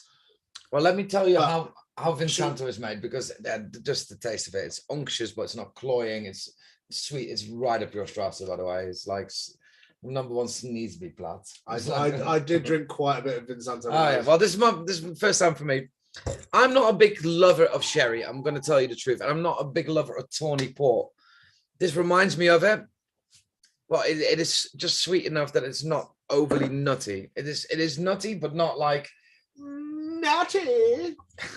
Let me tell you. So Vinsanto is a bit of a miracle, right? How this gets created. So predominantly made in the Tuscan region, right? They use indigenous grape varieties such as Trebbiano and Malvasia, right? They harvest these white grapes, so we're on white fruit here. Yeah. And they do they make a red Vinsanto? I'm not too sure. I don't think I ever get perhaps because I've seen red dessert wines out there, but Vinsanto is, I'd reckon it's just white grapes, to be honest with you. It's a little bit like Palomino is for sherry. So anyway, so now, and I've seen this. So this is a pasito method, right? So they dry the fruit. Okay, so ripe fruit gets harvested and they put them into drying houses, or they hang them in the winery on bunches, and they dry out for 5 months, losing most of its water content. At this point, they are raisins. But I do it on bamboo mats. That's actually what I saw with my bare eyes. With your eyeballs? With my eyeballs. Would you like an eyeball, yeah? In Pieropan, when I go and visited the Recioto di Suavi, which is aged on bamboo mats, and there's a video of me and Fitzy eating the fruit and all that. Anyway, they're laid on bamboo mats or hung in the winery to dry for a period of 5 months. Now, at this point, the raisins then are pressed and racked into caratelli, which are small barrels. So tiny barrels, not that tiny, but smaller than a barrique, where fermentation naturally occurs. Now, they leave it for 4 years. So think about it. Fermentation, it needs a couple of things to start the fermentation off. It needs the right temperature. It needs sugar content. And obviously, once something is dried, all the water content evaporates and it concentrates the sugars and the glucose and the flavor, right? So there's lots of sugar to ferment at this point. So they leave it for 4 years. Yeah! Going up into fermentation when it's the right temperature, so spring and summer. And then when it gets too cold and yeast is like a bacteria, goes back to sleep for 2 years, for two seasons. Then it comes back to life and goes back to sleep, and up and down, up and down. Now, it says here, some Vinsantos can ferment up to 4 years, which is this one. Its own mother yeast body will start and stop the fermentation when the temperature drops and rises, creating a unique nutty flavor. So there is a mother sort of like floor, a living organism that protects the wine, just like in sherry production, that creates this really lovely nutty aroma and flavor profile. And I think with this, it's not too in your face. No, absolutely. It's incredibly complex and layered, incredibly concentrated. But the thing about really great dessert wine, really great fortified dessert wine, is you cannot abandon the acidity to balance that sugar. So the minute you do that, your wine is flabby and fucking forgettable. Great ones always have that acidity. Yes, to keep it lively, to buttress against that, so it does become cloying. That cloying sweetness. Instead, you have a delicious, balanced. I mean, that is outstanding. Where would you place this in the lineup? Oh, this is going to change up again. You know, this is now replacing. Oh, I'm going to say the Chardonnay. No, I can't do it. No, I'm gonna keep it. But this is after the Chardonnay. So 1, 2, 3, and this is 4, and then these have to 4, by the way. So they're both incredible. Before we love you and leave you, I'll tell you, because I've done the research. So might as well let you know. So purchased in the 1950s by the De Marchi family, like you already said, two adjoining estates, the Isole and the Olena, that were combined into making one, situated west side of the Chianti Classico region, just north of the village of Castellina. 50 hectares of vineyard were planted. The way how to make this this incredible, unusual wine, because it's like Italian sherry, right? That's really what it's PX, but it's also Oloroso. It's almost like they have very different. Cream sherry, and cream sherry is a combination of. Is that? But no, tell you what, you can also get Oloroso Dulce. Yeah, Sweet I've had that Oloroso before. sherry, which is fucking delicious. So what they do with this is they harvest the grapes as Malvasia predominantly, and then they dry it for 3 to 5 months before pressing it. After which the must is then racked into these caritelli, these smaller little barrels, varying in composition, whatever that means, where it fermented and aged for 8 years. Yeah. So 8 years, it took 8 years to actually get to this point, which is blowing my mind. The wine was then remained on the madre, which is the living culture, which is the floor or the mother body of something that is alive, right? For the entire aging / fermentation period, during which this time it was neither racked nor filtered. So at the end of the aging period, the resulting yield of the wine and the grapes compromised to about 12 to 15%. That is for every 100 kilos of grapes. Wow, only about 12 or 15 liters of Vinsanto are produced every vintage. So let me put that into perspective. This is a half bottle. So 3 of these makes about a liter. That's only like 45 bottles made of this every single vintage. Bear in mind how much of a grape is liquid when you start it off. Who else got this apart from Lale? Because I know you did. No, good choice. I did. Lale did, and the Kurz did, but they're not in the. They're not in the. Have they left? Have they? Not well. They're not in the Zoom anymore, so they might have been disconnected. So they might be watching us along on. Wow! What a tasting! This was my favorite tasting. I like but the line up here is outrageous. This is fucking ridiculous. This is ridiculous. This is ridiculous. So good. Thank you guys all so much. We've got some brilliant tastings coming up as well online. We'll hope, like I say, on the 11th of November, we should have we should have Ricardo Froton from Poggio San Polo joining us live from the vineyard. We'll also have. Can you not go there? No. No, I didn't go there. Okay. We'll go there again next year. I want to go there. We're also going to have we've got up and on sale and going really well a Grape to Grain Guide to Rioja, which is pretty lekker. So any bodegas Alien on there? There fucking better be, right? That's one of my favorite producers from the La Rioja region. I might even be with bodegas Alien. That would be good. Hold on. Yes, it is. No. We've got El Cotto. We've got the Bodegas LAN D12. Oh, the D12. That's cool stuff. El Cotto de Imas Gran Reserva. Oh, hello. Which we tried a couple of years, which was drinking unbelievable. And then we've also got the Bodegas LN Culmen Rioja Reserva, which is a single vineyard effort. That's going to be on the 21st of October. We've also then got in November, like I said, is Meet the Maker with Riccardo. And we'll also be trying the Brunello de Montalcino Podernovi single vineyard. They only make 3,000 bottles of this Brunello a year, which is not very much, and that's another £165 bottle of wine, which will blow your mind. We're also going to have Beaujolais Nouveau Day on Friday the 18th. Hey, that's the return of a really, really popular tasting. Yeah, usually. so Beaujolais is fun, guys. You know, it's not that sort of like, oh well, Beaujolais Nouveau is fun. It is young, energetic, not taking itself too serious, juicy, delicious wine.